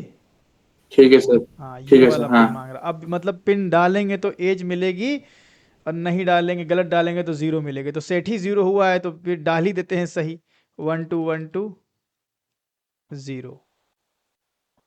इसमें 1212 पे जीरो क्यों आ गया यार? 1212, अच्छा 1122 था, चलो कोई बात नहीं, गलत डाल दिया गलती से। ठीक है, तो क्या डाल दिया हमने भाई? 1212 डाला, इसका मतलब कि ऑथराइज यूजर नहीं थे, है ना? क्या क्या रिटर्न हुआ होगा? सर फॉल्स रिटर्न हुआ होगा। फॉल्स रिटर्न हुआ होगा तो इफ चला होगा कि एल्स चला होगा गेट एज का? एल चला हुआ सर। एल्स, तो रिटर्न हुआ जीरो। तो रिटर्न जीरो मतलब कंट्रोल कहाँ जाएगा अब? सर फिर से वो जिस फंक्शन ने कॉल किया था उसके पास चला हाँ, तो जाएगा, कौन कॉल किया था बताइए? Gate age. गेट एज को तो कॉल किया गया था, अब यहाँ से रिटर्न कर दिए, तो अब कंट्रोल कहाँ जाएगा? मेन मेथड पे क्यों जाएगा? मेन मेथड से थोड़ी कॉल हुआ था, ये कॉल हुआ था यहाँ से गेट एज, डेमो से। हाँ सर, तो ये डेमो तो से। ये जीरो जाएगा सिस आउट के अंदर, एंड आपको यहाँ जीरो मिल गया। ठीक। अच्छा अच्छा। अब चला एम्प्लॉय का सेट एज, फिर से हम नई वैल्यू सेट कर रहे हैं, 500 सेट करना चाह रहे हैं। तो सेटर चला तो सेट एज चलेगा, फिर से वैलिडेशन पूछ रहा है। इस बार एज में कितना आया? 500 आया, लेकिन सेट तभी होगा जब सही डालेंगे। तो सही डाल देते हैं यार, हर बार इसके साथ जुल्म कर रहे हैं हम लोग। तो मैं 1122 डाल देता हूँ, 1122 मतलब रिटर्न क्या आएगा? ट्रू। ट्रू आने का मतलब है कि इफ चलेगा वैल्यू और सेट हो जाएगा। हाँ, और एज की वैल्यू सेट हो जाएगी। ठीक है, चलो एज की वैल्यू सेट हो गई। सेट होने के बाद इफ चल गया, एल्स नहीं चला, तो ये मेथड मतलब पूरा कंप्लीट हो गया। अब मेथड कंप्लीट होने के बाद कंट्रोल कहाँ जाएगा? वापस यहीं पे। डेमो के पास है। हाँ, डेमो के पास। अब फेमो का ऑब्जेक्ट बन के हम फेमो पे आए और फेमो का गेट एज जब चला तो फेमो का गेट एज से फिर से मुझसे पूछ रहा है पिन बताओ, तो हम आपको वो जो 500 सेट किए थे वो दें। तो इस बार हम पिन दे देते हैं भाई 1122, तो 1122 दे देंगे। तो यहाँ से रिटर्न हुआ ट्रू, तो इसका मतलब ये मुझे एज दे देगा, है ना। इस बार ये मुझे हाँ सर। दे देना हाँ सर। चाहिए, तो एज दे देगा इस बार। ये देखिए 500। अच्छा, अब ये जब 500 मुझे दे दिया, अब कंट्रोल कहाँ गया?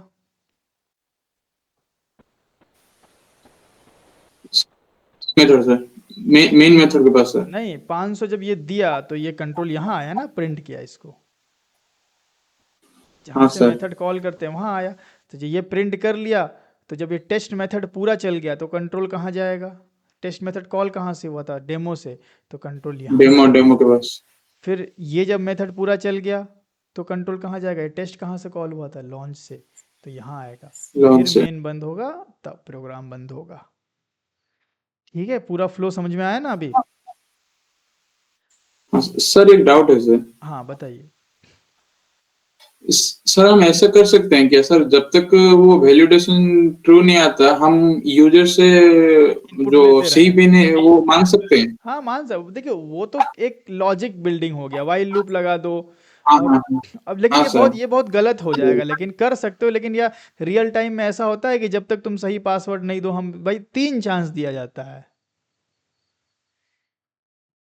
3 चांस दो हाँ उसको। सर। हाँ, लूप लगा के काउंटर लगा दो, 1 2 3, जब काउंटर की वैल्यू 3 है तो ब्रेक मार दो। 3 चांस दो, 4 चांस दो, भाई अनलिमिटेड चांस दोगे तो फिर कोई भी हैक कर लेगा। फिर तो लगेगा वो हर दिन रात वो लगा देगा, एक सॉफ्टवेयर लगा देगा पासवर्ड जनरेटर वाला, और पासवर्ड चेक हो रहा कभी ना कोई कॉम्बिनेशन तो मैच कर ही जाएगा, अगर इजी पासवर्ड होगा तो। इसीलिए हाँ सर ठीक है सर। हाँ, 3 चांस वाला लॉजिक बना सकते हो। उस पे ना जाएं कि लॉजिक क्या हो सकता है, ये बताएं कि इनकैप्सुलेशन समझ में आया कि नहीं। सेटर, गेटर, डेटा को एक डेटा हाँ बाइंडिंग, सर आ गया। हाँ ये मेन मुद्दा है। लॉजिक वॉजिक तो बहुत तरीके से बनाया जा सकता है। तो अभी हमने सिर्फ एक के लिए बनाया, अब ये आपको सबके लिए सेटर गेटर आपको बनाना है। ठीक है, और सेटर गेटर बनाने के लिए इक्लिप्स हमारी मदद कर देती है। आप दबाएंगे, वैसे ये मत शॉर्टकट यूज़ कीजिएगा, आप तो अदरवाइज इंटरव्यू में आपको दिक्कत हो कि आप सिंटैक्स नहीं मेमोराइज कर पाओगे। लेकिन फिर भी मैं बता रहा हूँ, क्योंकि आगे तो हम लोग हमेशा ऐसे नहीं बनाते बैठेंगे ना भाई, अगर 10 वेरिएबल 20 मेथड बनाने में टाइम वेस्ट होगा। तो कंट्रोल नहीं, alt shift S, super S, alt alt दबाओ, शिफ्ट दबाओ, फिर तुरंत एस दबा दो एक साथ ही। हाँ, मैंने ऑल्ट प्रेस किया हुआ है, देन साथ ही में शिफ्ट भी प्रेस किया हुआ, छोड़ा नहीं हूँ, एंड देन एस दबा दिया। एंड यहाँ से जनरेट गेटर एंड सेटर। अब यहाँ पे एज का बना हुआ है तो ये मुझे 4 दिखा रहा है, जेंडर ये सब का गेटर सेटर क्लिक कर दो, बन जाएगा, ख़त्म। ये देखो, देखो इसने भी दिस यूज़ किया है। तो ये सैलरी का सेटर, ठीक है, देखो कैसे बनाया इसने। पिन कोड का गेटर सेटर बनाया, सैलरी का गेटर सेटर बनाया, और जेंडर का। लेकिन इसने लॉजिक नहीं लिखा, क्योंकि इक्लिप्स को क्या पता लॉजिक क्या होगा, लॉजिक आप लिखोगे, है ना। इसी तरह यहाँ पे बूलियन का गेटर सेटर, ये मैरिड वाला। तो अब इसके अंदर आप अपना ये जैसे मैंने लॉजिक लिखा है उस तरह से लिख सकते हैं, अप्लाई कर सकते हैं, कर लेंगे, हाँ सर। है ना। लॉजिक है, सिर्फ इफ एल्स लगाना है, मेथड को कॉल करना है, तो आप इसको कंप्लीट कीजिएगा। तो ये था भाई हम लोग का पूरा इनकैप्सुलेशन। अभी आपको आई होप इनकैप्सुलेशन समझ में आया होगा कि इनकैप्सुलेशन एक्चुअली क्या करता है। ठीक है, तो अगर मैं यहाँ पे थोड़ा लिख देता हूँ, आपके इस नोट्स में आपका रहेगा। सो इनकैप्सुलेशन का डेफिनेशन लिखा था ना ऊपर, इनकैप्सुलेशन का डेफिनेशन, हाँ ये है ना, encapsulation is the process of wrapping variable, यहाँ बेसिकली मैं लिख देता हूँ इंस्टेंस वेरिएबल ना, instance variable and method together in a single unit and provide controlled access. ठीक है, और पॉइंट अगर ऐड करें कि इट हाइड्स, इट हाइड्स, क्या हो रहा है यार, it hides the internal details of an object. ठीक है, सबको प्राइवेट कर दिया तो इंटरनल डिटेल्स हाइड हो गई। ठीक है, and only expose only expose through methods, क्या मैं बोलूँ कि थ्रू कंट्रोल्ड एक्सेस। ठीक है, ब्रैकेट में लिख देता हूँ मेथड। ठीक है, तो ये ध्यान रखिएगा। तो एक सिंपल वर्ड में बोले तो इनकैप्सुलेशन क्या है भाई, data hiding plus controlled access. यही होता है भाई जो हमने यहाँ पे नीचे इस तरह से बना के बताया, यही होता है भाई हमारा इनकैप्सुलेशन। क्यों अचीव करना चाहिए इनकैप्सुलेशन, वाई इनकैप्सुलेशन? सिक्योरिटी और सिक्योरिटी रीजन से कोई भी आउटसाइडर आके वो इंटरनल इम्प्लीमेंटेशन चेंज नहीं कर पाए अपने हिसाब से। Correct correct, to protect data from unauthorised user, to protect our data from unauthorised user, ये मेन रीज़न है। बाकी और भी बोल सकते हो, टू प्रोवाइड कंट्रोल्ड एक्सेस भी हम प्रोवाइड करते हैं।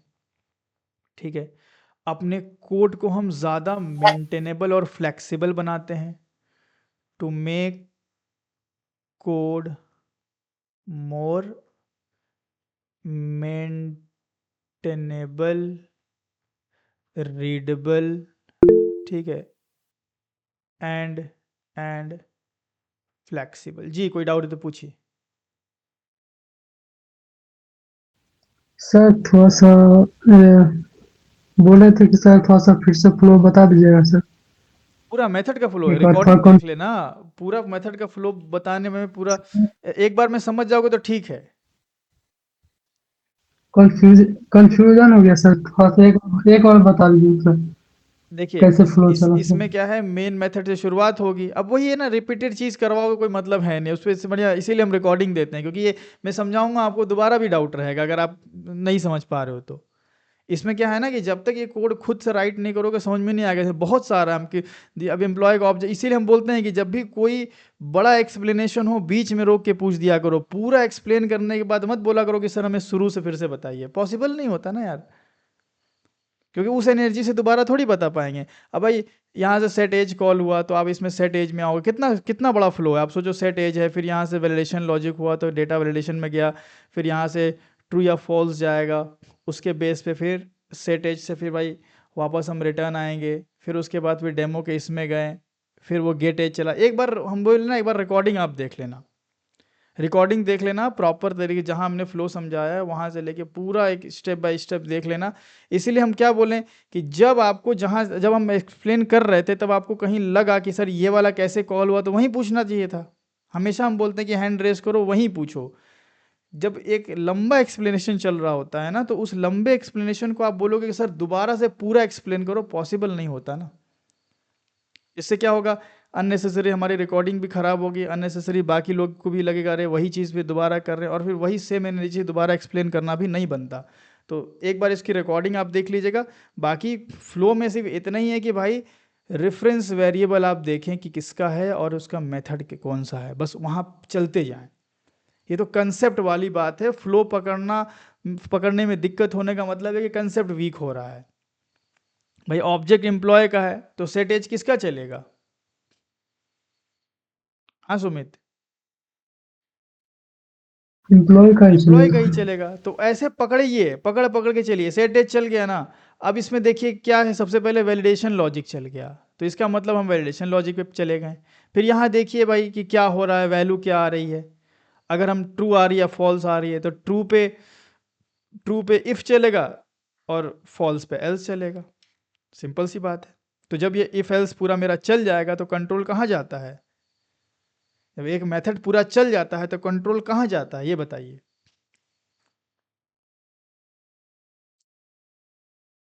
सुमित, जब एक मेथड पूरा चल जाता है तो कंट्रोल कहाँ जाता है? सर ये यही है देखो, अंडरस्टैंडिंग, ये नहीं आपको पता है ना, इसलिए आपको डाउट आ रहा है। तो प्रॉब्लम आज के सेशन की नहीं है, प्रॉब्लम है जो इस दिन हमने मेथड पढ़ाया था। जब हमने मेथड पढ़ाया था हमने क्या बताया था कि जब भी एक मेथड पूरा चल जाता है तो कंट्रोल वहीं जाता है जहाँ से आया हुआ होता है। तो कंसेप्ट की प्रॉब्लम की वजह से आप फ्लो नहीं पकड़ पा रहे हो, और ये फ्लो याद करने वाली चीज़ नहीं है कि सर दोबारा बताएं हम याद कर लें, आपको ये समझना है। जब ये मेथड पूरा चल गया तो अब सेटेज जब पूरा चल गया तो इस सेटेज कहाँ से कॉल हुआ था भाई, यहाँ से कॉल हुआ था, तो कंट्रोल यहीं आ जाएगा वापस। तो ये एक पॉइंट बस ध्यान रखिए कि जब मेथड पूरा चल जाएगा तो कंट्रोल वहीं जाएगा जहाँ से आया था। फिर हमारा डेमो बना, उसका टेस्ट चला, डेमो का टेस्ट चल गया। अब ध्यान रखना कि डेमो से टेस्ट चलाए हैं तो जब तक ये पूरा नहीं चल जाएगा कंट्रोल डेमो पे वापस नहीं आएगा।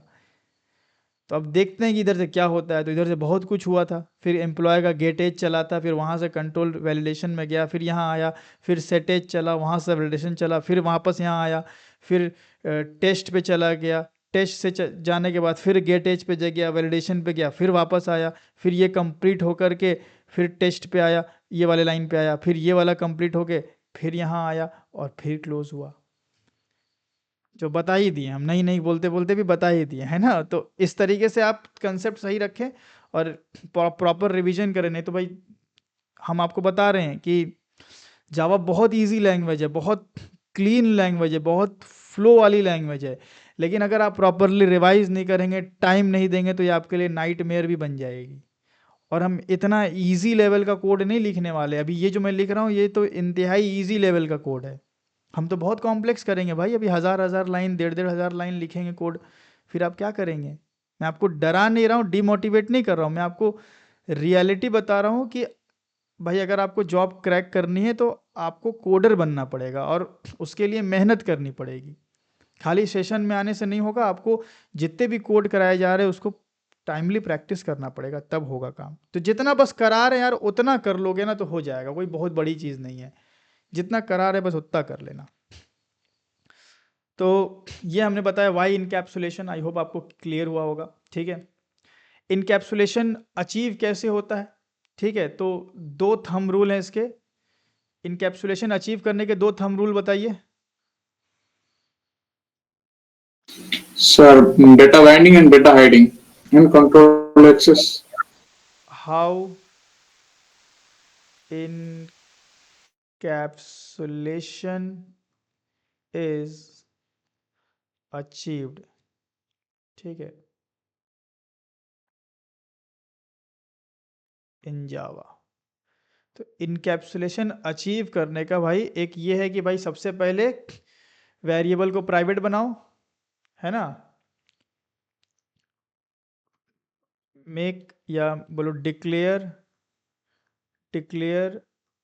वेरिएबल्स या फील्ड्स एज प्राइवेट। सबसे पहले डायरेक्ट एक्सेस आपने रोक दिया एंड देन प्रोवाइड व्हाट, कैसे एक्सेस होंगे प्राइवेट वेरिएबल्स, मेथड्स पब्लिक, हाँ, गेटर एंड सेटर्स, ये आपने दिया, जिसको हम लोग, इसी को हम लोग बोलते हैं कंट्रोल्ड एक्सेस। ठीक है, तो ये आप ध्यान रखें। बाकी एडवांटेज तो हमने आपको बता ही दिया भाई, फ्लेक्सिबिलिटी है, रीयूजेबिलिटी है, मेंटेनेबिलिटी है। ठीक है, नोट्स आपको अलग से प्रोवाइड करेंगे तो उसमें और भी चीज़ें लिखी रहेंगी, मतलब यही जो मैं जितनी चीज़ें बोला हूँ वही सब लिखी रही, कुछ नया नहीं रहेगा। जितनी चीज़ें बोला हूँ भाई वही चीज़ें वन प्लेस पे आपको मिल जाएंगी लिखी हुई। ठीक है, और हमने आपको बताया कि नहीं बताया, हमारी वेबसाइट भी रेडी होने वाली है। ठीक है, तो वेबसाइट पे एक प्लेस पे सारी रिकॉर्डिंग और पूरे नोट्स आप लोग को मिल जाएंगे प्रॉपर तरीके से, तो बहुत ईजी हो जाएगा आप लोग के लिए। ठीक है, सर वो वेबसाइट इसी मंथ एंड तक मिल जाएगा सर हमको?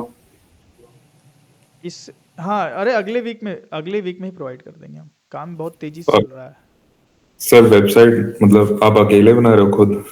हाँ, अकेले बना रहे हैं हम उसको, बहुत ज़्यादा एंटरप्राइज लेवल का नहीं बना रहे भाई, बहुत इजी बना रहे हैं हम, most of the content static रख रहे हैं। मतलब लॉगिन वगैरह का भी फीचर है क्या? कोई कुछ नहीं फीचर है भाई, सीधा वेबसाइट पे क्लिक करेंगे, आपको दिखा दूं? हाँ मतलब लोकल होस्ट पे होगी अभी तो। सर आप इसको कंटेंट के बेस पे बनाए है ना, बैकएंड यूज नहीं हुआ ना सर इसमें?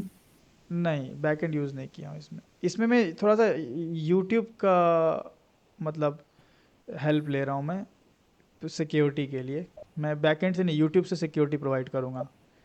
यूट्यूब की सिक्योरिटी बहुत तगड़ी है। ठीक है ये सर। देखो हाँ कुछ इस तरह से मॉड्यूल्स होंगे, कोर, जेडीबीसी, साउलेट, हाइबरनेट, स्प्रिंग, इस तरीके से पूरे मॉड्यूल्स होंगे यहाँ पे। यहीं पे आपको सारे नोट्स मिल जाएंगे, 1000 इंटरव्यू क्वेश्चंस भी यहीं मिल जाएंगे, और भी चीज़ें जैसे जैसे हम एक्सप्लो ऐड ऑन करते रहेंगे धीरे धीरे। कोर जावा भी आप जाओगे, क्लिक करोगे तो आपके कोर जावा के मॉड्यूल्स ओपन हो जाएंगे। ये मॉड्यूल 1 2 3, ठीक है, these are the modules. And हर एक मॉड्यूल में कितने सेशंस हैं, ठीक है, वो आप इसमें जाके देख सकते हैं। मॉड्यूल 1 जावा बेसिक, ऊप्स, एरे स्ट्रिंग, और यहीं पे आपको कोर के नोट्स भी पीडीएफ भी एक क्लिक करो डाउनलोड हो गया, ठीक है। तो यहीं से मॉड्यूल 1 पे गए तो आपको यहाँ लेक्चर्स मिल जाएंगे, तो ये ऑर्गेनाइज्ड हो जाएगा आपका।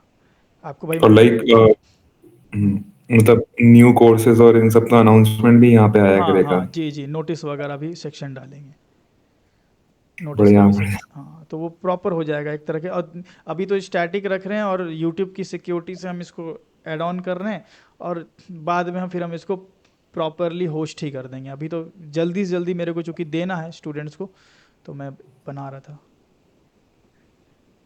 ठीक है, तो ये सारी चीज़ हो गई। अच्छा, एक लास्ट बात हम लोग करके अपने इनकैप्सुलेशन को फिनिश करते हैं। वो ये है कि कौन सा ऐसा सिनेरियो है जो इनकैप्सुलेशन को ब्रेक करेगा।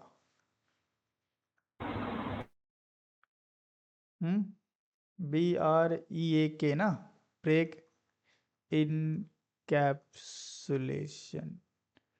क्या सिनेरियो है भाई जिससे हम बोलें कि हाँ इनकैप्सुलेशन ब्रेक हो गया? पहला, सर पब्लिक बना देंगे तो ब्रेक हो जाएगा सर। पब्लिक फील्ड्स, ठीक है। दूसरा,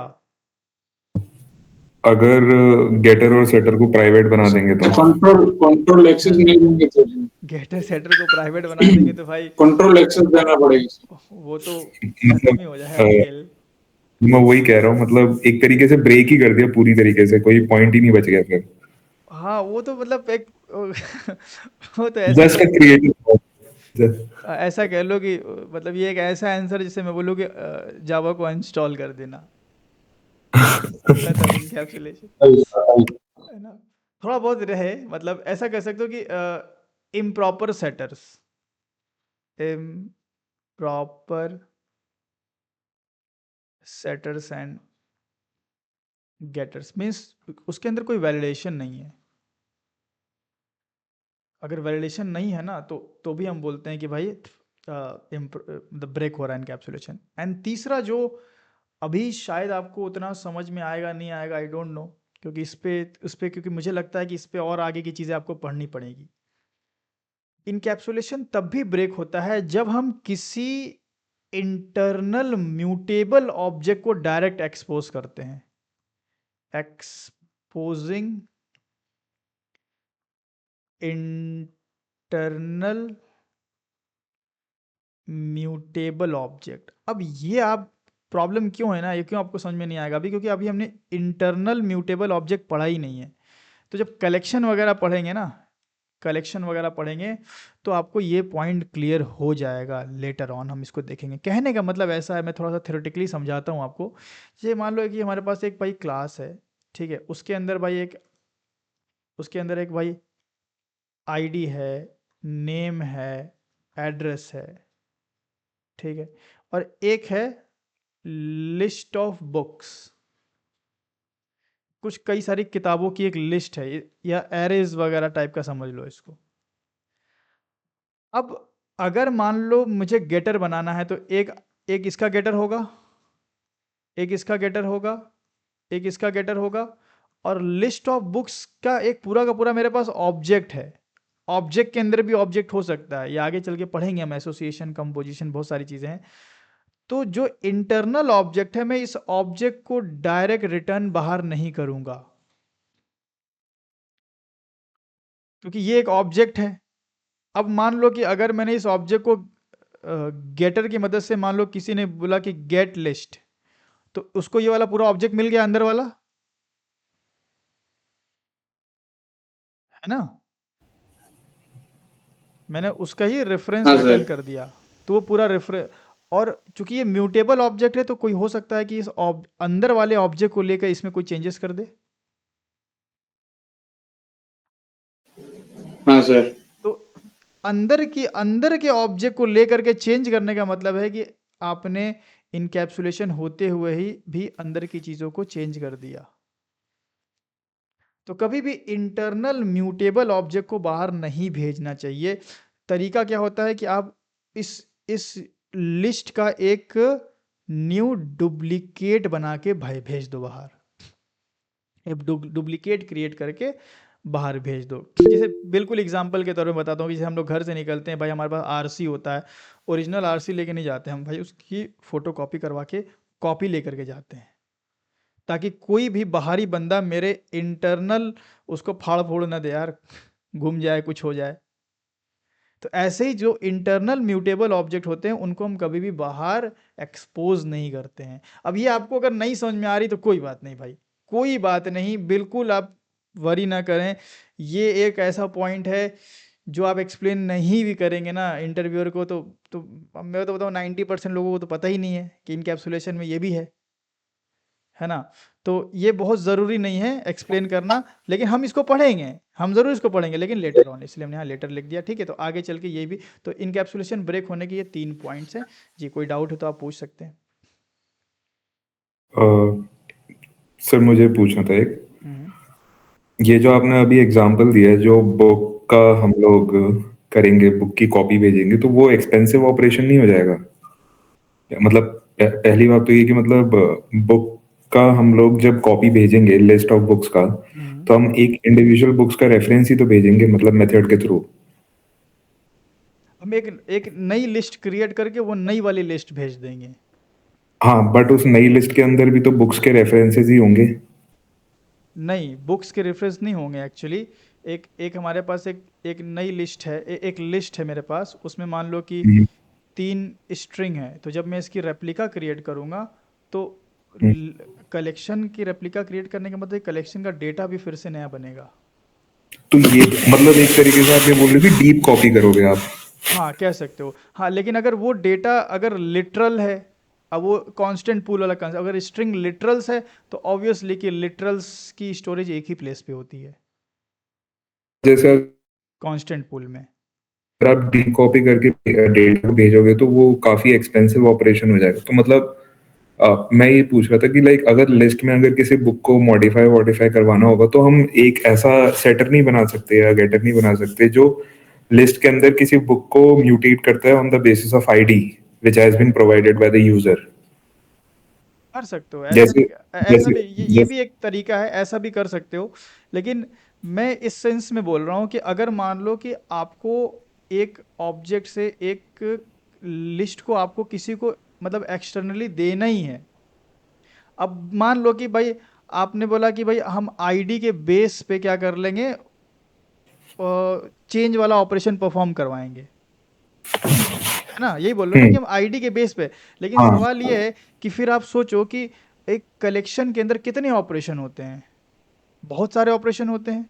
और कलेक्शन का मेथड वो अपने एंड पे कॉल करेगा या वो हमारे एंड पे कॉल करेगा? वो अपने एंड पे कॉल करेगा, तो उसके एंड का लॉजिक हम कैसे दे सकते हैं?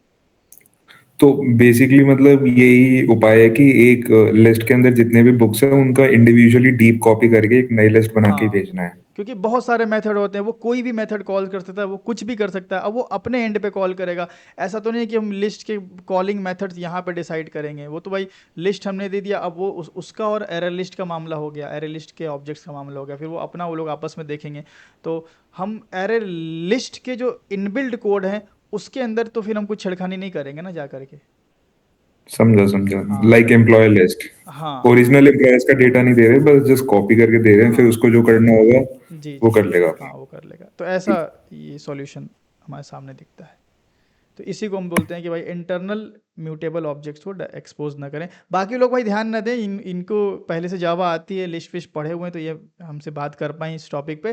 बाकी लोग जिनको नहीं आ रहा कोई दिक्कत नहीं भाई, जब कलेक्शन पढ़ लेंगे तो ये पॉइंट क्लियर हो जाएगा। ये पॉइंट को मारो गोली। इससे पहले जितने पॉइंट्स हमने आपको बताए और ये जो बड़ा वाला जो प्रोग्राम हमने बनाया वो सब भाई अपने नेक्स्ट सेशन से पहले क्लियर होना चाहिए, ताकि हम आगे के सेशंस को स्मूथली कर पाएँ, क्योंकि अब चीज़ें, अब देखो ऊप्स ना बहुत इंटरलिंक्ड होता है। क्लास ऑब्जेक्ट पढ़ें तो अभी क्लास ऑब्जेक्ट आ रहा है, अब इनकैप्सुलेशन पढ़ लिए ना तो अब आगे ये चीज़ें आएंगी, फिर जब आगे की चीज़ें पढ़ लेंगे तो उसके आगे वो भी चीज़ें आएंगी। मतलब ऊप्स क्या करता है भाई, पूरा इंटरलिंक्ड है।